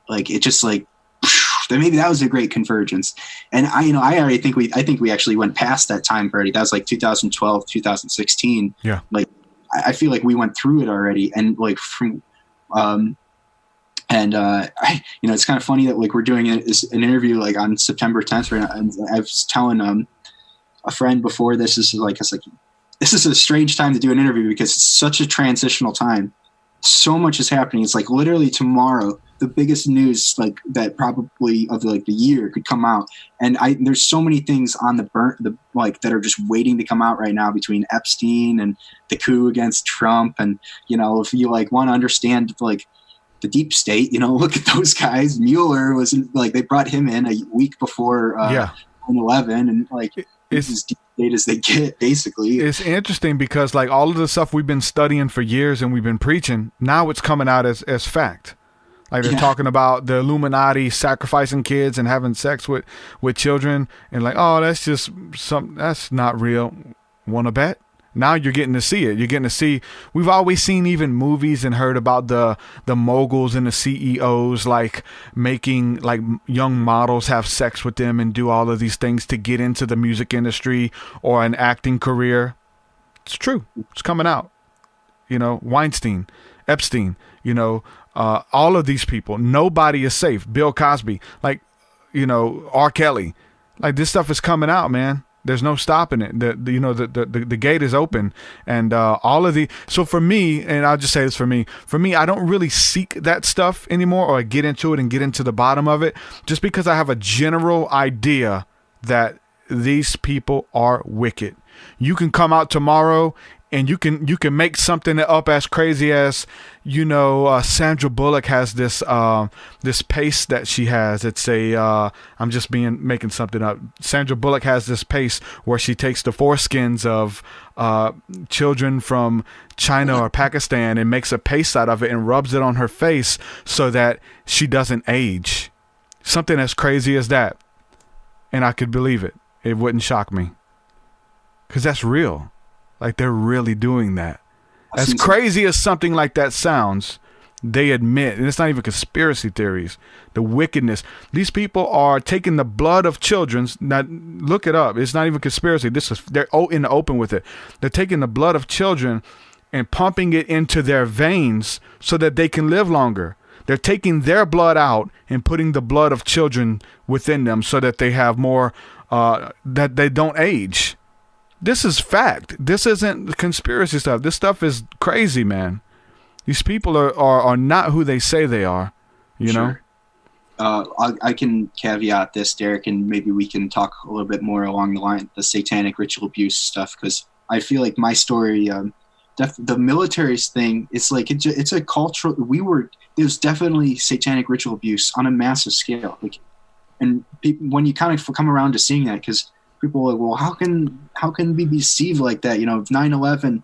But when you start to look at it, at all the occult symbolism and everything surrounding it, it was basically like a giant ritual of sacrifice of the youth of our country, and they need to harvest the youthful energy in order to do to get things like that done. And that's where the Satanism stuff comes in. But I'm really glad to see that this is that. The whole satanic ritual abuse and the elite pedophile sex trafficking network stuff is coming back out, because to me, that's more important than my military story. Because I'd known for a little while, thinking about well, what's the best way, what's the right way to address this? What's the truthful way to address what's going on here? And you have to look at the nature of evil and how it's being carried out. And it's the apex of this evil is the abuse of children, so, and that's what I was going through. That's what I went through. And now that this stuff is coming out, I see that. And I've been following that a lot too. Adrenochrome and that crazy stuff. That's real. And I can share one personal experience versus that, this hasn't happened to me, but my grandpa, the same grandpa that saw the UFO, and I shared that story in the Buzzsaw interview, but his friend in the old folks home, they've been friends for 10 years there, and she's basically part of the family. But she busted a Satanist circle back in the 60s, I believe, for the FBI, because the school that she worked for, there's a group of girls, they're all pregnant at the same time, and there's weird stuff going on. And so the FBI contacted my grandpa's friend and asked her to go undercover for him. And she did. And she caught them one night. She went undercover with she wasn't in the group. She was just following them and watching from a distance. And she was all covered in black and stuff, and so that they couldn't see her because it was nighttime. But she caught them all throwing their babies into the fire and sacrificing them to Satan, Yeah. So that's a very real thing. There's 40 girls that were doing that at this school, small school, crazy, insane that you would imagine that something like that could be going on in small town Illinois. I didn't think that was possible. That type of stuff existed just underneath the surface. Yeah. But once you realize that it does, and that it's been being covered up for a long time, and there's people like Ted Gunderson. Do you know Ted Gunderson? I've heard the name. He's the former FBI head of the LA division of the FBI. And once he got out of the FBI, he went full scale into investigating the Satanism stuff. And then he ended up getting poisoned and killed. Yeah. A lot of that stuff that was the big stuff in the 90s, right? It was all over 2000. TV. teens. We heard a lot about it. Yeah. Oh, yeah. These two. But. Well, I'm just talking about it was all over TV, like all of these things that were happening, right? And we'd always hear about these satanic rings and stuff like that being busted. A lot of it's hush-hush now, but I think there's a resurgence of it because we thought that there were these little pockets of just random people who were into Marilyn Manson or into Crowley or whatever. But when we find out that it's our government who are into these things, and it's crazy. I talk about it all the time, but when I was into some pretty dark witchcraft, not that, but making pacts with demons and spirits as a teenager, and needed help. I called a bunch of churches in my area. This was in Hammond, Louisiana. Called about 15 churches, left messages saying, hey, I think I'm demon possessed. I need prayer. One church called me back, and the pastor came to our house or where we were staying with my grandmother, me and my girlfriend, and he prayed with me, and they picked us up and would bring us back and forth to church. About a year later, we ended up moving away, and we'd come back and visit that church. Well, we'd come back, and about a year later, and they had the windows were sealed off with aluminum foil. And so we went up there to see what time church service was because we were just visiting. And they had the church time scratched off of the door. Like they were etched on the door, but they scratched them off. So we couldn't find out what time they started. About a year after that, 6 months to a year, my mom comes in town and says, yeah, did you guys hear about that church I used to go to? I said, no, what happened? I said, yeah, they're all over CNN. They got caught having sex with kids. They were trading kids. Like people would bring their kids and they would like trade and they'd have sex, and they was doing animal sacrifices, and they got into Satanism and pedophilia. And members, the pastor, his family, teachers, people who were involved in law enforcement in this small town in Hammond, Louisiana, they were all in on it. They were bringing their kids and trading out, and they had they found bones and animal bones just buried everywhere, all over the place where they were doing ritual, and it was just demonic stuff, man. And that was the church that I was going to. Like when I was there, I didn't see anything suspicious. They were just a crazy out there charismatic church, right? Didn't see anything out there, but come to find out, they ended up doing a series on it, and the show True Detective is based off of my old church, which it's crazy, but stuff's going on in small towns and all over the place, and people think it's like it doesn't happen anymore, or just because it's not happening to you that it's not real, or you've never seen it. Well, this goes right back to like the Satanism thing. I think you really got to address it at the darkest point of like the most trauma in order to basically cause the most relief from that. If we can relieve some of the darkest trauma, which is basically satanic ritual abuse, then if we did that, then we would be able to understand 9/11. Then we'd be able to understand like a lot of other things as pertaining to the trauma of our society. But what was I going to say? Shoot, I lost it. I had the thought that I was going to say to you. My bad. Yeah. Yeah, go ahead. Well, it's just again, I mean, like I don't like to.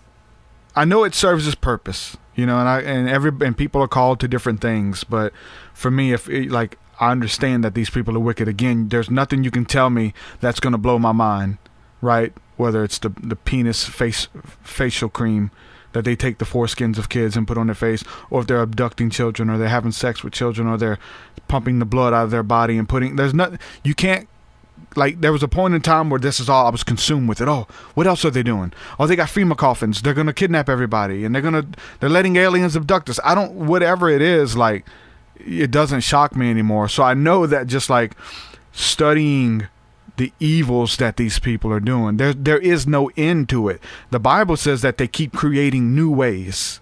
They keep coming up with new, and they're going to hit you with something else that you never heard. They have energy weapons and guns and towers that change the consciousness of the people in the neighborhood, chemicals and sprays and things that, like, they're feeding us fake food. and it's being passed by the FDA, and they're able to like regulate wood chips that they put in the meat, and they're pumping the chicken full of stuff, and they have a clear conscience with selling people fake food, and we're eating plastic, and it's insane to think this, and to think that these people are righteous or that there's any good within them. Like once you're aware of that, like it changes everything, you know. And for some people, it does take looking into FEMA camps. It does take looking into satanic ritual abuse and things like that to wake up and start somewhere. Like the alarm clock is different for everybody.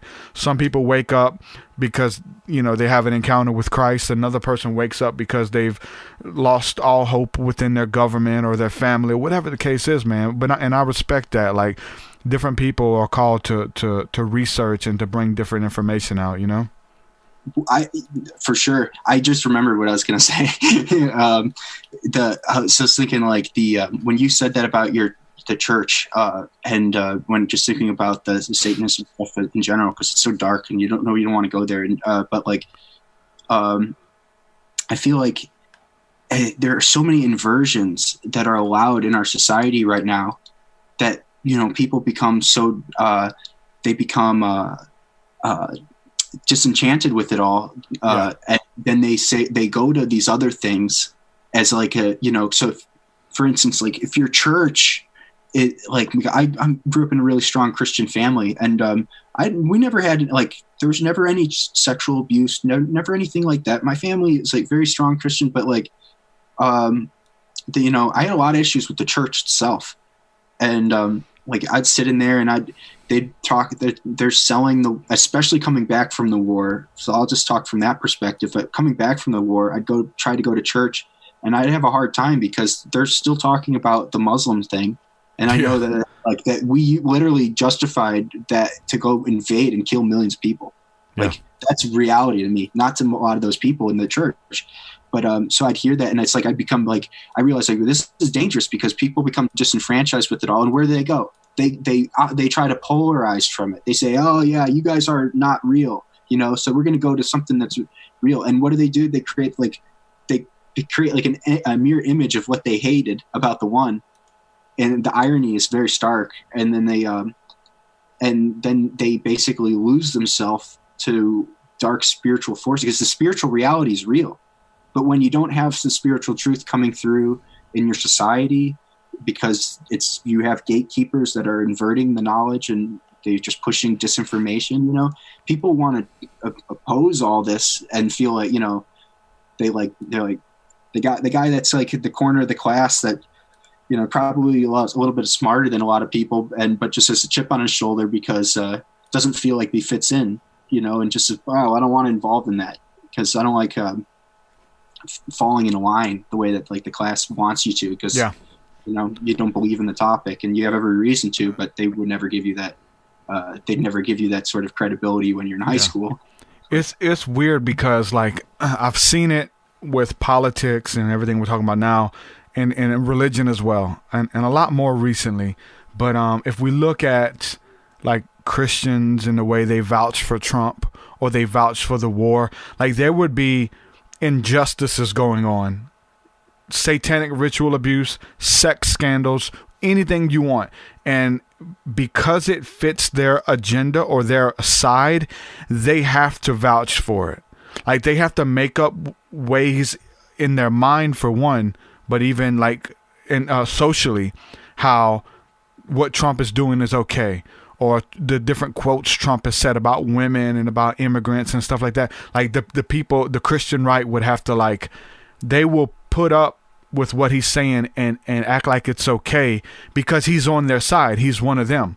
And so people who do the same thing as Trump or whoever on the other side, then they're an enemy, and then they're like, hey, let's take their sin or their flaws and let's expose it. And going back to the left or whatever, stuff that Biden's doing and all of the weird stuff that goes on the left, and how they're like, well, it's okay. Like, you know, and they're making excuses for things that they should be appalled over. But because it fits their agenda and whatever other things that they're promoting that they like, they're willing to not give their opinion or not stand up for justice or righteousness. It goes on in the church. It goes on in politics, on your job site. Like, it goes on everywhere, right? Because your boss did something you can't tell on your boss, even though you probably should. He's embezzling money. He's, sexually harassing women. But if you say something, you're going to be in trouble, right? And so there's that thing that's going on now. And it's really weird how, people are just hush-hush when it comes to injustices because they don't want to rock the boat, or they have an agenda or a side that they've chosen, right? We see that going on like crazy. Oh, for sure.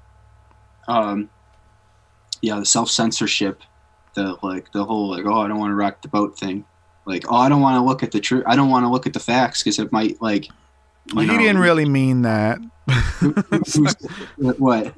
Or anything, like just the different excuses, man, on both sides. Like, I've talked to Christians about the things that Trump has even just said, and it's like, dude, that's demonic, bro. And they're like, no, he didn't mean it like that. It's like, what are you talking about? Yeah, I think we actually, and I have a knack at basically speaking my mind to the degree where people people that were on my side, all of a sudden, oh, I don't know if I can, I don't know if I can.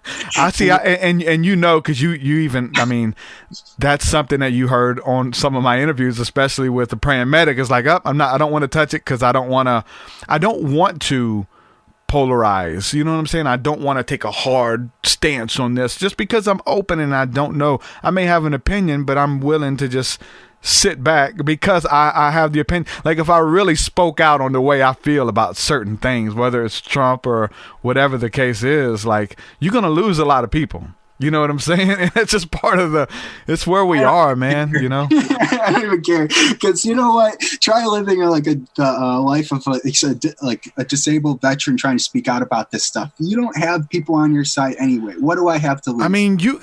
Obviously it's kind of like an oxymoron because you're getting paid by the same people that you're exposing, right? So it's like, what if, and this could happen, what if because a breach of contract, just because of a clause or whatever, it's like, hold on, in order for you to keep getting this money, you can't be talking like that on the internet, They could, but I don't think they're going to, and I'm not gonna stop, and I'd fight it, and I'd have to because I have no other.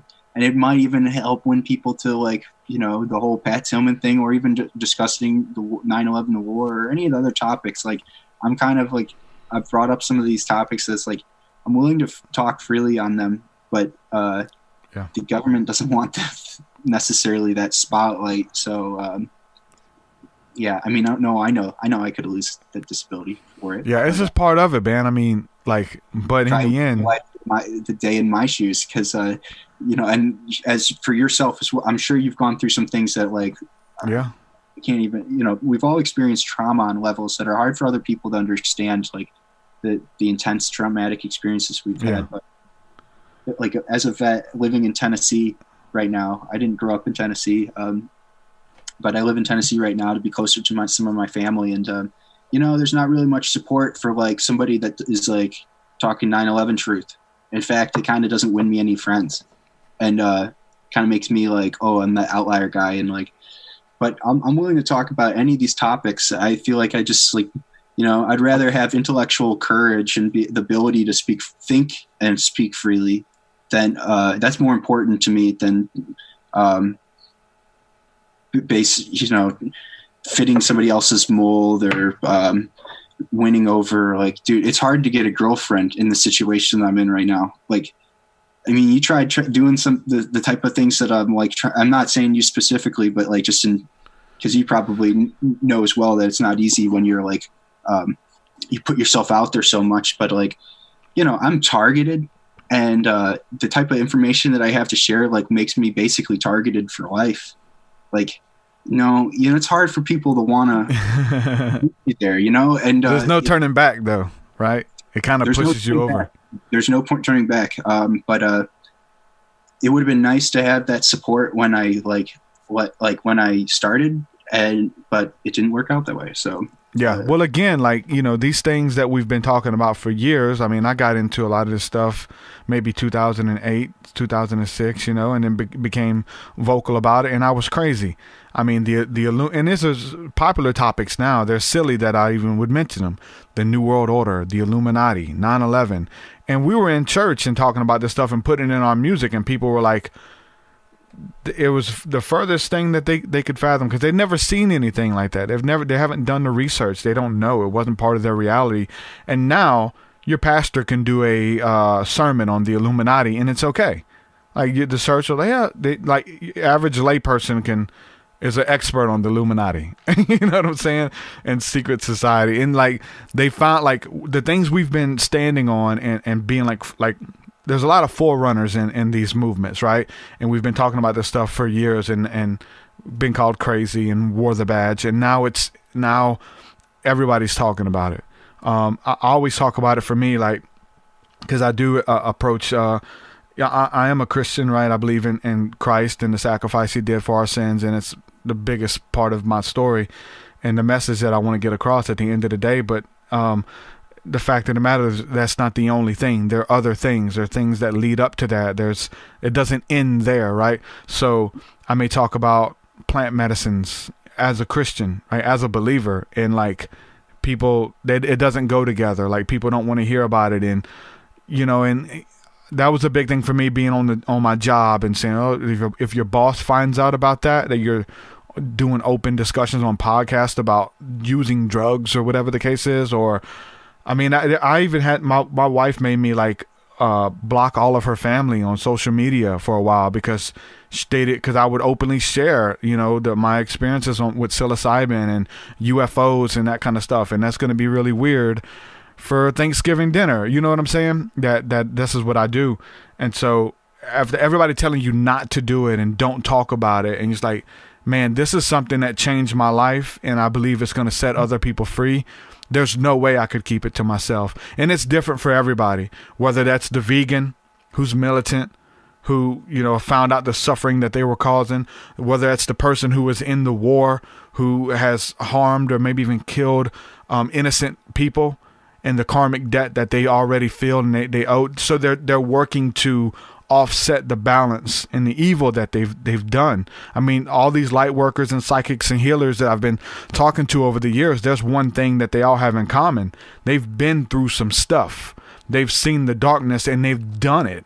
They were a misguided teen. They were people who have done a lot of dark things. So now they've kind of devoted their life, even subconsciously, to helping people, to offsetting that karmic debt or whatever, or just trying to make things right before they go. You know what I'm saying? It's their debt to society. And nobody's told them that. This is an inward thing that people are coming to, a conclusion. I look back at my life. Maybe you can look at yours as well and say, man, I'm trying to make things right. You know what I'm saying? And it's working. And whatever cost that is that I have to pay, I'm willing to pay it, you know, whether it's giving my own blood or my social status or whatever the case is, right? For sure, Derek. And I appreciate you for doing what you're doing with the show and everything. Well, man, I really, dude, I appreciate this conversation again. Like, sometimes we have to talk about the dark stuff, right? There's no contrast without it. You know, you don't know what you're up against, like, if you don't know. And everybody has their story, right? And then, so I really appreciate this conversation, man. Do you have a website? Do you have YouTube? What's the best place for the people want to get involved with you? Twitter, Facebook? What you got? Everything for me is like a dumpster fire right now. You know, dude, there's an active coup against our president, and I actually I didn't vote for Trump, but I'm sticking up for him because I think he's addressing the financial situation that needed to be addressed decades ago, and I've seen that as like being basically really one of the driving factors around like all the militarism. So I see some resolution there, and the QAnon stuff. I think that actually is military intelligence. Wow. And yeah. I do. And I think it is plugged right into Trump's administration. And I think that we will find out about that. Maybe not, but. What do you think about Snowden? You don't think that he's a psyop as well? Do you think that that's legit? all that stuff. All kind of psyops, but like we all kind of people probably think, oh, I'm a psyop. Yeah. You're right. Or me too, because I get it too, and I'm nobody. I've heard that Snowden was like a CIA. There's infighting between the intelligence organizations, but it's like essentially like we have like, post World War II with the creation of the intel agencies and a lot of a big globalist agenda going on behind the scenes. There's a lot of corruption there that like needs to come out, and it was just ready to burst. So Snowden, like, to me, is an American hero. Assange is a hero. Mm-hmm. Manning is a hero, even though I, at the same time, like, I disagree with certain. I wouldn't have done what he did, but like, but I think he's a hero, but that's debatable. It's like from a low level point of view, like the type of things that he released, like, could have hurt, but at the same time, no, we just should never have been there. And you shouldn't be. It's a horrible precedent to turn on the people that are trying to like expose the corruption. Because guess what? We're all flawed. We were all like involved in something that like maybe we should, we shouldn't have been involved in.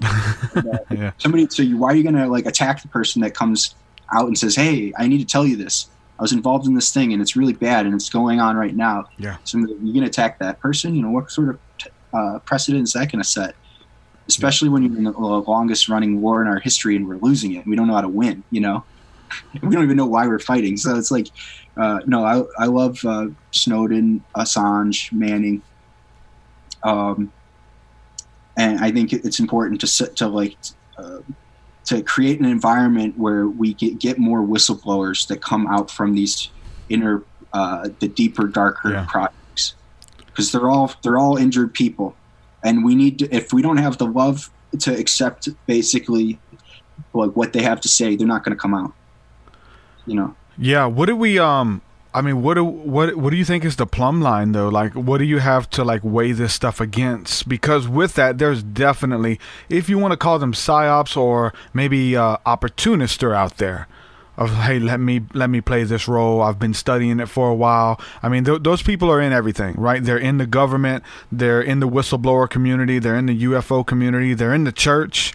You know what I'm saying? And they come out and they have these fake stories and they're getting paid. They put out a book. Maybe they've got a publishing deal and they've made it up. It's great entertainment for a group of people who are into government conspiracies, for a group of people who are into aliens and UFOs, or for a group of people who are into church experiences or whatever. Like those people who are like making it up. How do we prove like who is telling the truth and who's making it up? Do you think that there's a good way? Do you have to? I mean, what would you say? Because there's definitely people among us who are just making it up as they go, and they're great storytellers, man.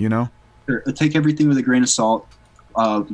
Take it all in. Listen. I've listened to countless hours of like whistleblowers from any sort of walk of life or any sort of involvement, and whether it's like the Google whistleblower that just came out, or vaccine whistleblowers, or secret space program. Things that Corey I can't. There's no way that I could like say, hey, he's this guy's. And so I'll listen, being like, man, this could be totally a psyop. It's probably a psyop. Like, what if it is a psyop? Like, what does that tell me about like what's going on here, and why are they pushing this information out? What of it is real and what's not? How can I corroborate it with other? Because I'll talk to anybody about UFOs or anything like that. It's like I've had countless conversations with people, and a buddy of mine in the military, he witnessed UFOs when we were doing a military exercise, and we jumped into this airfield in like Utah. It might be pretty close to Groom Lake, this airfield that we jumped into, and our battalion was doing a airfield seizure sort of like training exercise, and his job was to be on the ground and to watch with binoculars and to radio in when we got there. And he showed up like a week early to prepare for this thing. And one of the local guys says, "Oh yeah, and that mountain over there, that's where the aliens are, and they come out at night." And he thought the guy was joking. And then when he's sitting out there at night with his binoculars, he saw all these things coming out of the mountain and doing crazy stuff. It's like, it's okay. So that's a piece. Okay, the Groom Lake thing, and the Native Americans also talked about that stuff in the region, you know. So there's some cross examination stuff going on there. I've had people that I've known people that are very spiritually minded, would never be any sort of military stuff, but they've meditated themselves into having experiences with grays. And it's like, whoa, you know, because I was still unsure whether or not I would have been targeted by the military or not. Because somebody like Stephen Greer is saying they have psychotropic sort of weapons that they can focus on you and give you an experience like that. Are you talking about the military? Yeah. So with the MyLab stuff? I don't know if what my experience was, whether it was a targeted thing or whether it was military. Well, ask. You should look into it more. You're definitely. Who am I going to ask, and who am I going to believe? You know, and so I talk to anybody about any of these things. Well, I mean, ask for a repeat experience, like a good one or a bad one, like whatever. Like if it happened, if there's something within you that wants to know. You know what I'm saying? And you can do it. You know, you mentioned Stephen Greer. He mentions the stuff about, you know, the as far as the MyLab, and I really do side with Stephen Greer. I know he gets a lot of flack, but I really do like Stephen Greer's work and the CE5 initiative. I have a whole chapter in my book that's dedicated to my personal CE5 contact, and you can have repeatability, and if it's something that was good, I would try it, man. The stargazing stuff and getting out there, and no fear, man. You know what I'm saying? Just go out of this. He's like, man, you gonna get me abducted, beat up by aliens again? But I would want to know, because that births something in you that you will never get rid of. You'll always be asking why, and even if you had another experience, you'd probably still be asking why or how or what is this, you know? Sure. Because I think, and Stephen Greer claims to have the answers. I don't think he has. You know, I don't know if he really even knows what the hell he's tapping into. You know, and I think he has a big piece of the truth, and he deals with a lot with free technology and free energy and stuff. You know. Yeah, he's up to his eyeballs with the type of people that could be manipulating him, right? With that type of, when you get the CE5 thing, I wonder if that is even real. This in the desert where they call in the aliens. It's like, well, or multidimensional beings or whatever. Like, well, if the government knows people are going to go to a specific spot to you go in your backyard, man. You okay. Go in your backyard. Yeah, you can go. You ain't got to tell nobody. Dude, I've seen.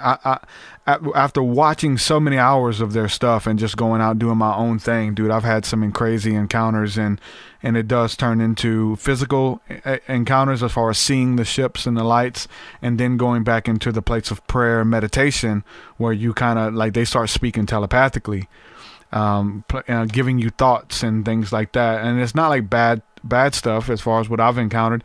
Really, for me, it aligns more with the angelic, with the Bible, you know, fasting and praying and going out stargazing and angels appearing to the disciples and giving them their life's journey. That's why at the beginning I was kind of liking it to you, even though it may have seemed scary, but it's kind of put you on this path of your destiny of getting the truth out, right? And it has something to deal with it. So, you know, I wouldn't be I'm doing what I'm doing now because of those encounters. It's I've turned my back on a lot of different belief systems and the type of person that I was, and I'm doing this great work now because of those encounters, you know. And there's a lot of people, even if your life isn't given to, let me teach you how to contact them or whatever, or repeatability, there's something spiritual that happens that's imparted to you that lights a fire within you, you know. Oh, for sure. I'll share another experience with you, Derek, if you want. Sure, let's go.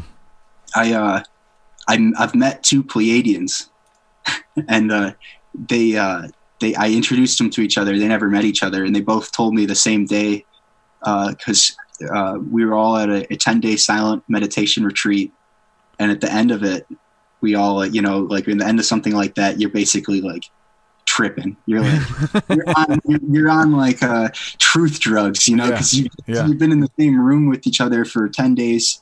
Meditating, and you know each other's energy probably better than you feel almost anybody at that point, because you just feel each other over the year and over the days, and like you feel you can really relate with somebody. But then after it, I started talking with one of the guys, and he told me like, yeah, I'm a Pleiadian alien.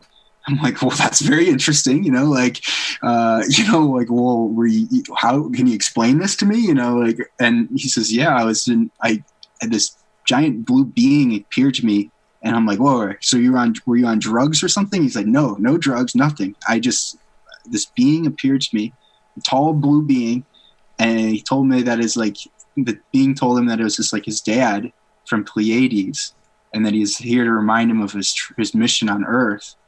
And he showed him experiences of his life in Pleiades and his family, and then he also showed him experiences of his life on Earth here in Atlantis and Lemuria. I thought, wow, that's really interesting. Because this guy, he's like 23 years old, but he looked like in his eyes like he was like 300, and he really believed what he was saying. So I was like, wow, that's really interesting. Well, I've had a alien abduction experience, and I shared that with him, but it's like, mine was totally contrast to his. Not to say like his would be like good and mine would be like not bad, but trauma. And then I'm sitting at the lunch table there like when we're getting ready to leave, I meet another one. This guy's like in his 50s, and he's from Australia. He's like, I'm a Pleiadian alien, and he's here because he cares like about the Earth and the oceans in particular, and the dolphins and the whales. And this guy like body surfs the biggest waves. He's in like Australia, and he does like long distance swims and stuff that people would consider kind of crazy. But so I introduced those two of them, and then I got to hear them talk about their planet. Like, and I was just standing there. It was just very strange, because I didn't even know that was like anything. There's anything to that. And then in one day I meet two of them, and I introduce them, and they never talked to each other. And I got to hear that, like, so that was kind of an eye opener too. That like, whoa. I wonder if they came to that conclusion like while they were in deep meditation. You know what I'm saying? I don't think so, because it sounded like they came to that conclusion a lot prior before they came to Earth. or probably, yeah, who knows? Yeah. I mean. Yeah, that's interesting, man. I've heard a lot of different stories, man. I mean, one of the things that really led me to the work of Jordan Maxwell was his encounters with people and beings popping up in his life, protecting him and sharing stuff with him and summoning UFOs on command and things like that. Jordan Maxwell has some amazing stories about that. And so I believe that those people are here. I mean, the Bible even talks about like some of us have entertained angels unaware. And there's a lot of stuff out there about how they look just like us. And maybe they're carrying jobs. You know what I'm saying? Maybe they're working at Jiffy Lube. I don't know. You know what I'm saying? How they operate, or maybe I don't know what they're doing, but I do believe in it, man. And I've had too many crazy encounters with those. With ships and with the voices that communicate telepathically from ships. Like you see the ship and there's a thought that's immediately implanted into your head. There's a lot of ancient art, Renaissance art of like the saints and Jesus and queens. There's one, I'm talking about this thought that's embedded. There's a UFO, and then there's one of a dove with a little thin beam going to the person's head, like they're sending them telepathic thoughts and stuff like that. And that's how they communicate. It's telepathically, man. It's all throughout the Bible, all throughout the other holy books. And then you look at the work of Stephen Greer, or maybe just have your own encounters as well. And it's just something, it starts to make sense. The stuff starts to click. Comments we have here. Prince of Nile Valley says, why do we only see spaceships from far away?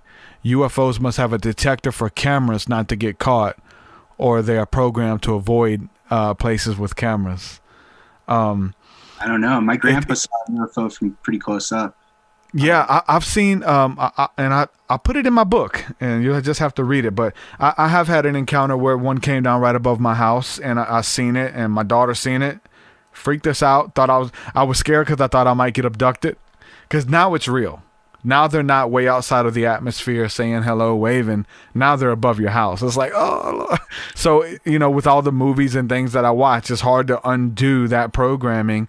thinking that I'm going to get taken and never be brought back and have experiments done to me and, all that kind of stuff. So the fear is still like embedded. But, I think there's some pretty convincing footage out there of UFOs and even types of beings and things like that are flying through the ethers, or what we would call outer space, or whatever you think that is. There's some decent footage, but there is something about the camera though. When they know that you're trying to take a picture, I feel like a lot of times they leave. I've had beautiful encounters, and the moment I pull out a camera, they're not there. And there's times where I've seen them there with the camera, but it just doesn't pick up because probably it was it was a cell phone, and you're trying to focus on things that are probably outside of the Earth's atmosphere, But man, there's a lot of exploration, and people are hungry for the truth and whatever portion that they have. And that's definitely a big portion of mine is ufology and the angelic and demonic and things like that, and trying to make sense of what it is. Again, you even talk about your encounter not really knowing exactly what it was. Like, was it an angel? Was it a demon? And you have a lot of people who write books. There's a lot of Christians who will say that anything like that is demonic, like anything otherworldly. That's why I don't listen to them, because exactly. And because I know that it could have been something like, just because if your mother slaps you over because you're doing something really stupid and you're about to hurt yourself really bad, that's not a bad thing. That's a good thing. It doesn't get chastised. The Bible says the Lord chastises those to whom he loves. What are you doing? Stop it. The Greys are notorious for being like very mechanical. Yeah. Or basically just, they don't feel like they have any empathy or human, you don't relate to it. So it could be a mechanical sort of being. And there was another being there next to it that was taller and that was totally different, but I was like psychically locked with the Grey. So it could have been working for the other being. The other being could have been an insectoid. Really. Well, a lot of people, the other thing, like you said, like the Greys may be a machine or some type of suit or something that something or someone is wearing, on the ship or whatever the case is. But no, it's very interesting. I do like the work of Stephen Greer. I think I like James Gilliland's work even more with his spiritual approach to, the UFOs and ufology and things like that, Well, Jarek, can I share a little bit about kind of tying it back into the spiritual side of it? And this is kind of like my end message a little For sure. bit. But, let's do it. So like experiencing these things and I can't necessarily see the Grey as like a bad thing. I just see it as like an archetype almost of like something that, and it's not more powerful than God, and I had to like remind myself that, because when you experience like a being of like another dimensionality like that, it's like you want to like completely disempower yourself to the it's like that was what I was dealing with. It's just like I didn't know how to hold myself together in light of this. But that is not more powerful than God. God has always transcended that of any archetypes or any something that comes out with this if I'm seeing it in like the vision like that, it's like logos, it's just like, but God's transcendent. And going back for me to the Native Americans, I found like the simple wisdom that I really has helped me, I think, with the sacred hoop and the flowering stick.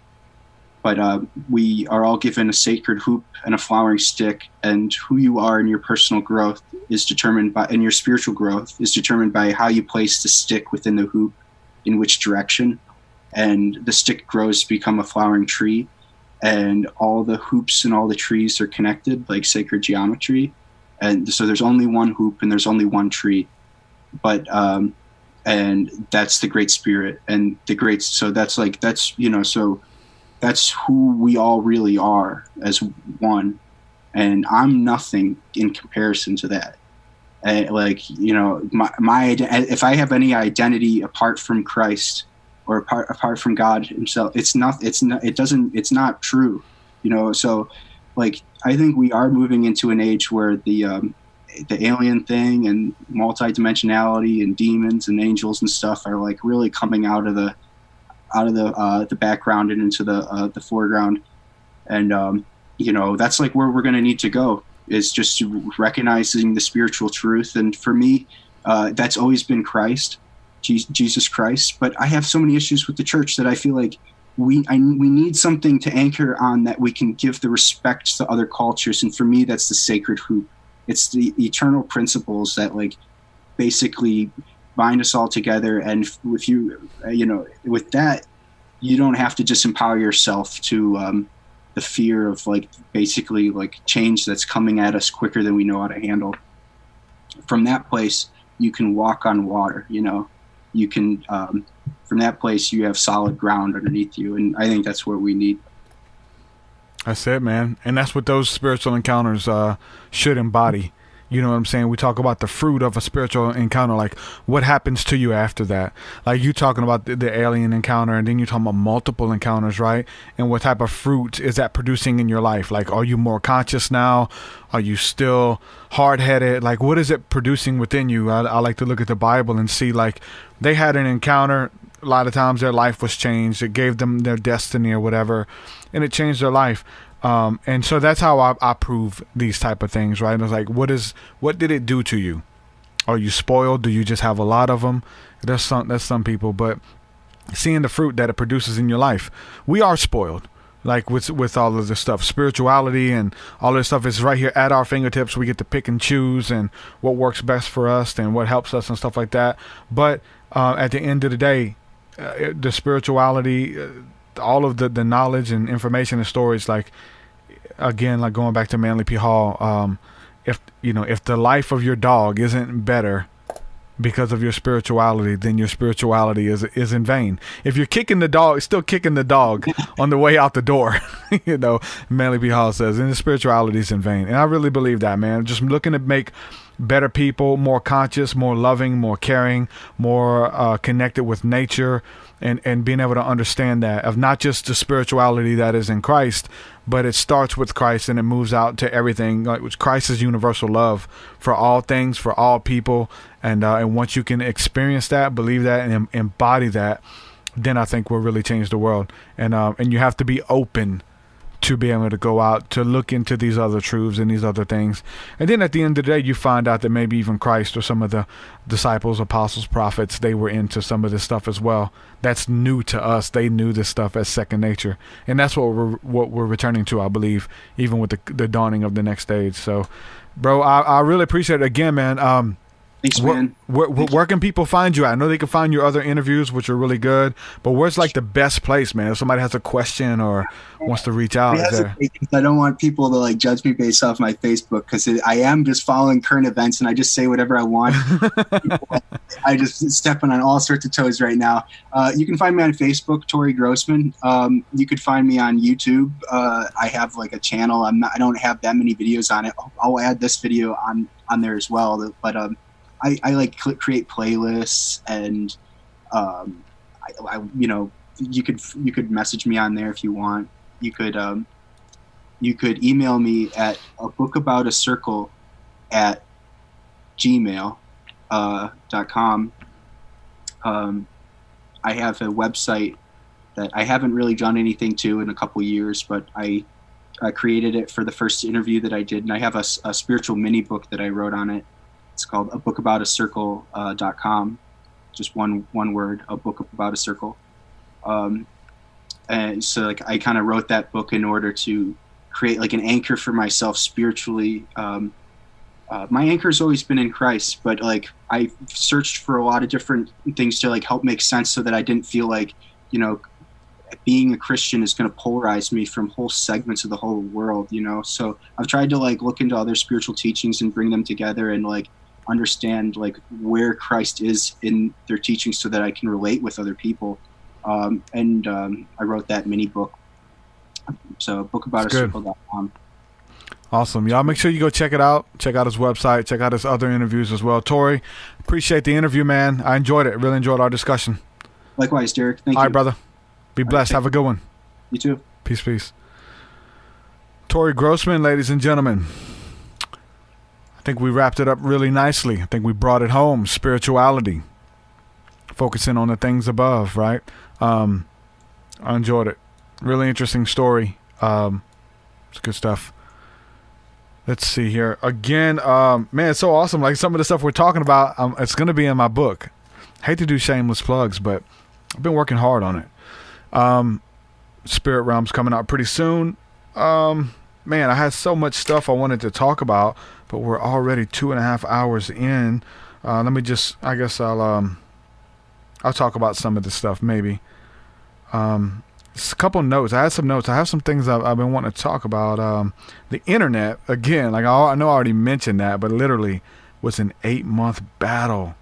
That was driving me crazy, guys. I went through some weird, I don't know if it's depression, but it was definitely questions and trying to figure out how to make it work and wrestling with that. And I tried so many different things to try to get my internet to work. Like I got a second internet provider, which is slow, and it wasn't even fast enough to run a podcast or to live stream. So that was a no-go. Ended up getting faster phone internet and trying to tether my phone to the computer to run off of my phone's internet. That wasn't stable. I found a program that lets my internet and the phone internet connect as one, and it finds out the fastest connection or the stable connection and keeps you going. So in my mind, I was like, let's just use my internet connection. And then when it drops out, because it would frequently drop out, anytime that it drops out, then the phone internet would pick it up and just keep me on. Even though the quality might not be as good, it would still keep me on. But that didn't really work out that well either.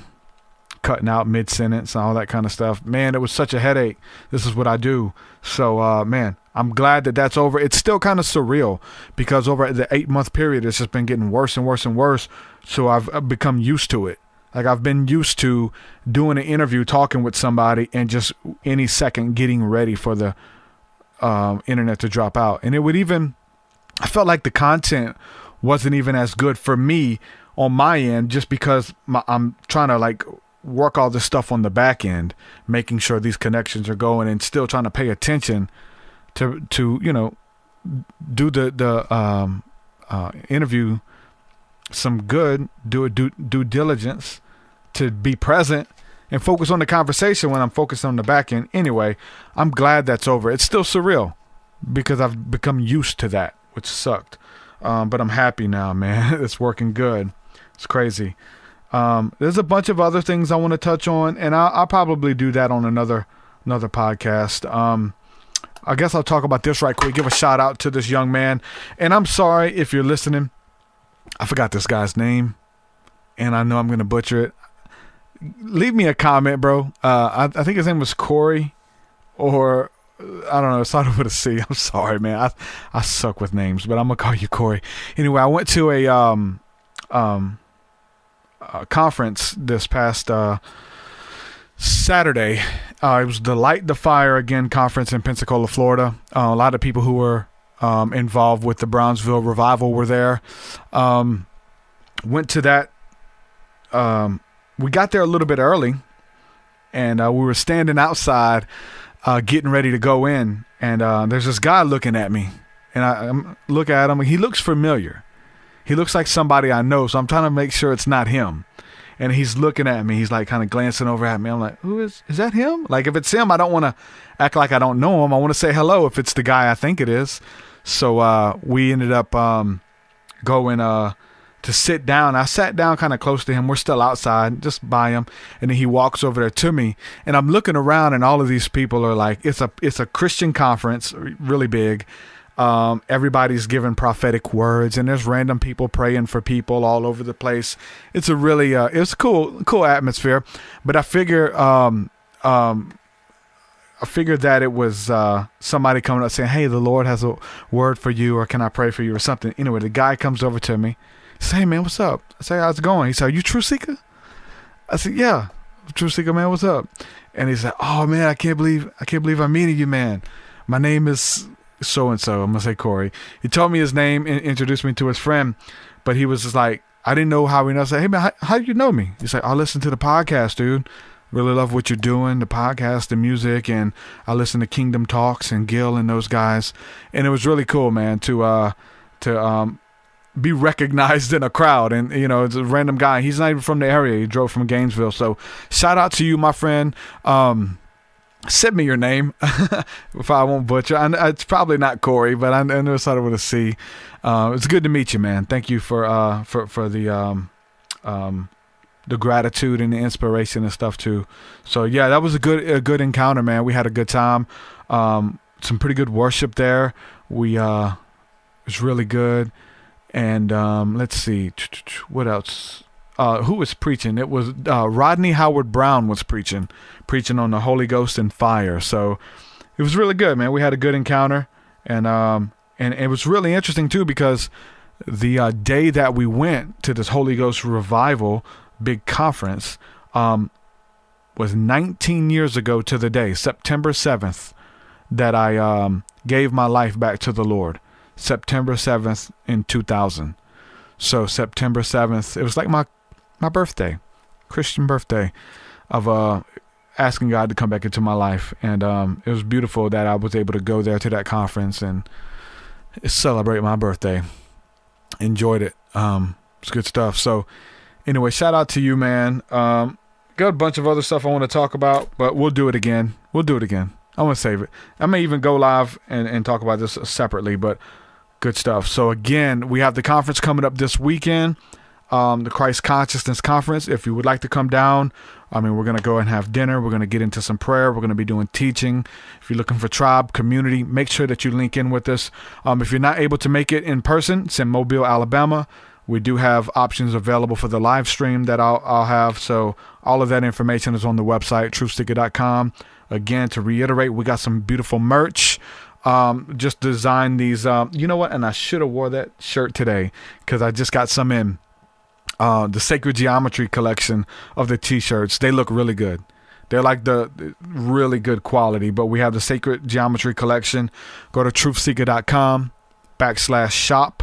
And it will forward you to the merch store, which we put out a whole collection. I think it's 4 designs of sacred geometry art and some of the explanations about the symbols and what they mean. So really cool stuff, high quality graphics. If you want to support the movement and look good doing it, make sure you grab you a shirt. But yeah, all of that, my Patreon. Thank you guys for the support. It means the world. Patreon.com/TruthSeekah. You get access to my entire discography of music, 200 plus songs. Extra interviews, behind the scenes stuff, Thursday night School of the Mystics, Sunday morning Seer class, all of that. Make sure you check it out. With that, I'm going to say peace and shalom. And it was good hanging out with you guys, not having to worry about with the internet messing up on me. Peace, peace. Love y'all. Later. Your way so much higher than mine, so much higher than mine, so much deeper than mine, so much deeper than mine. Well, that does it for this episode, folks. To hear more episodes of the TruthSeekah podcast, head over to TruthSeekah.com. And if you're wanting to support the show and get rewards, go to our Patreon page at patreon.com/TruthSeekah.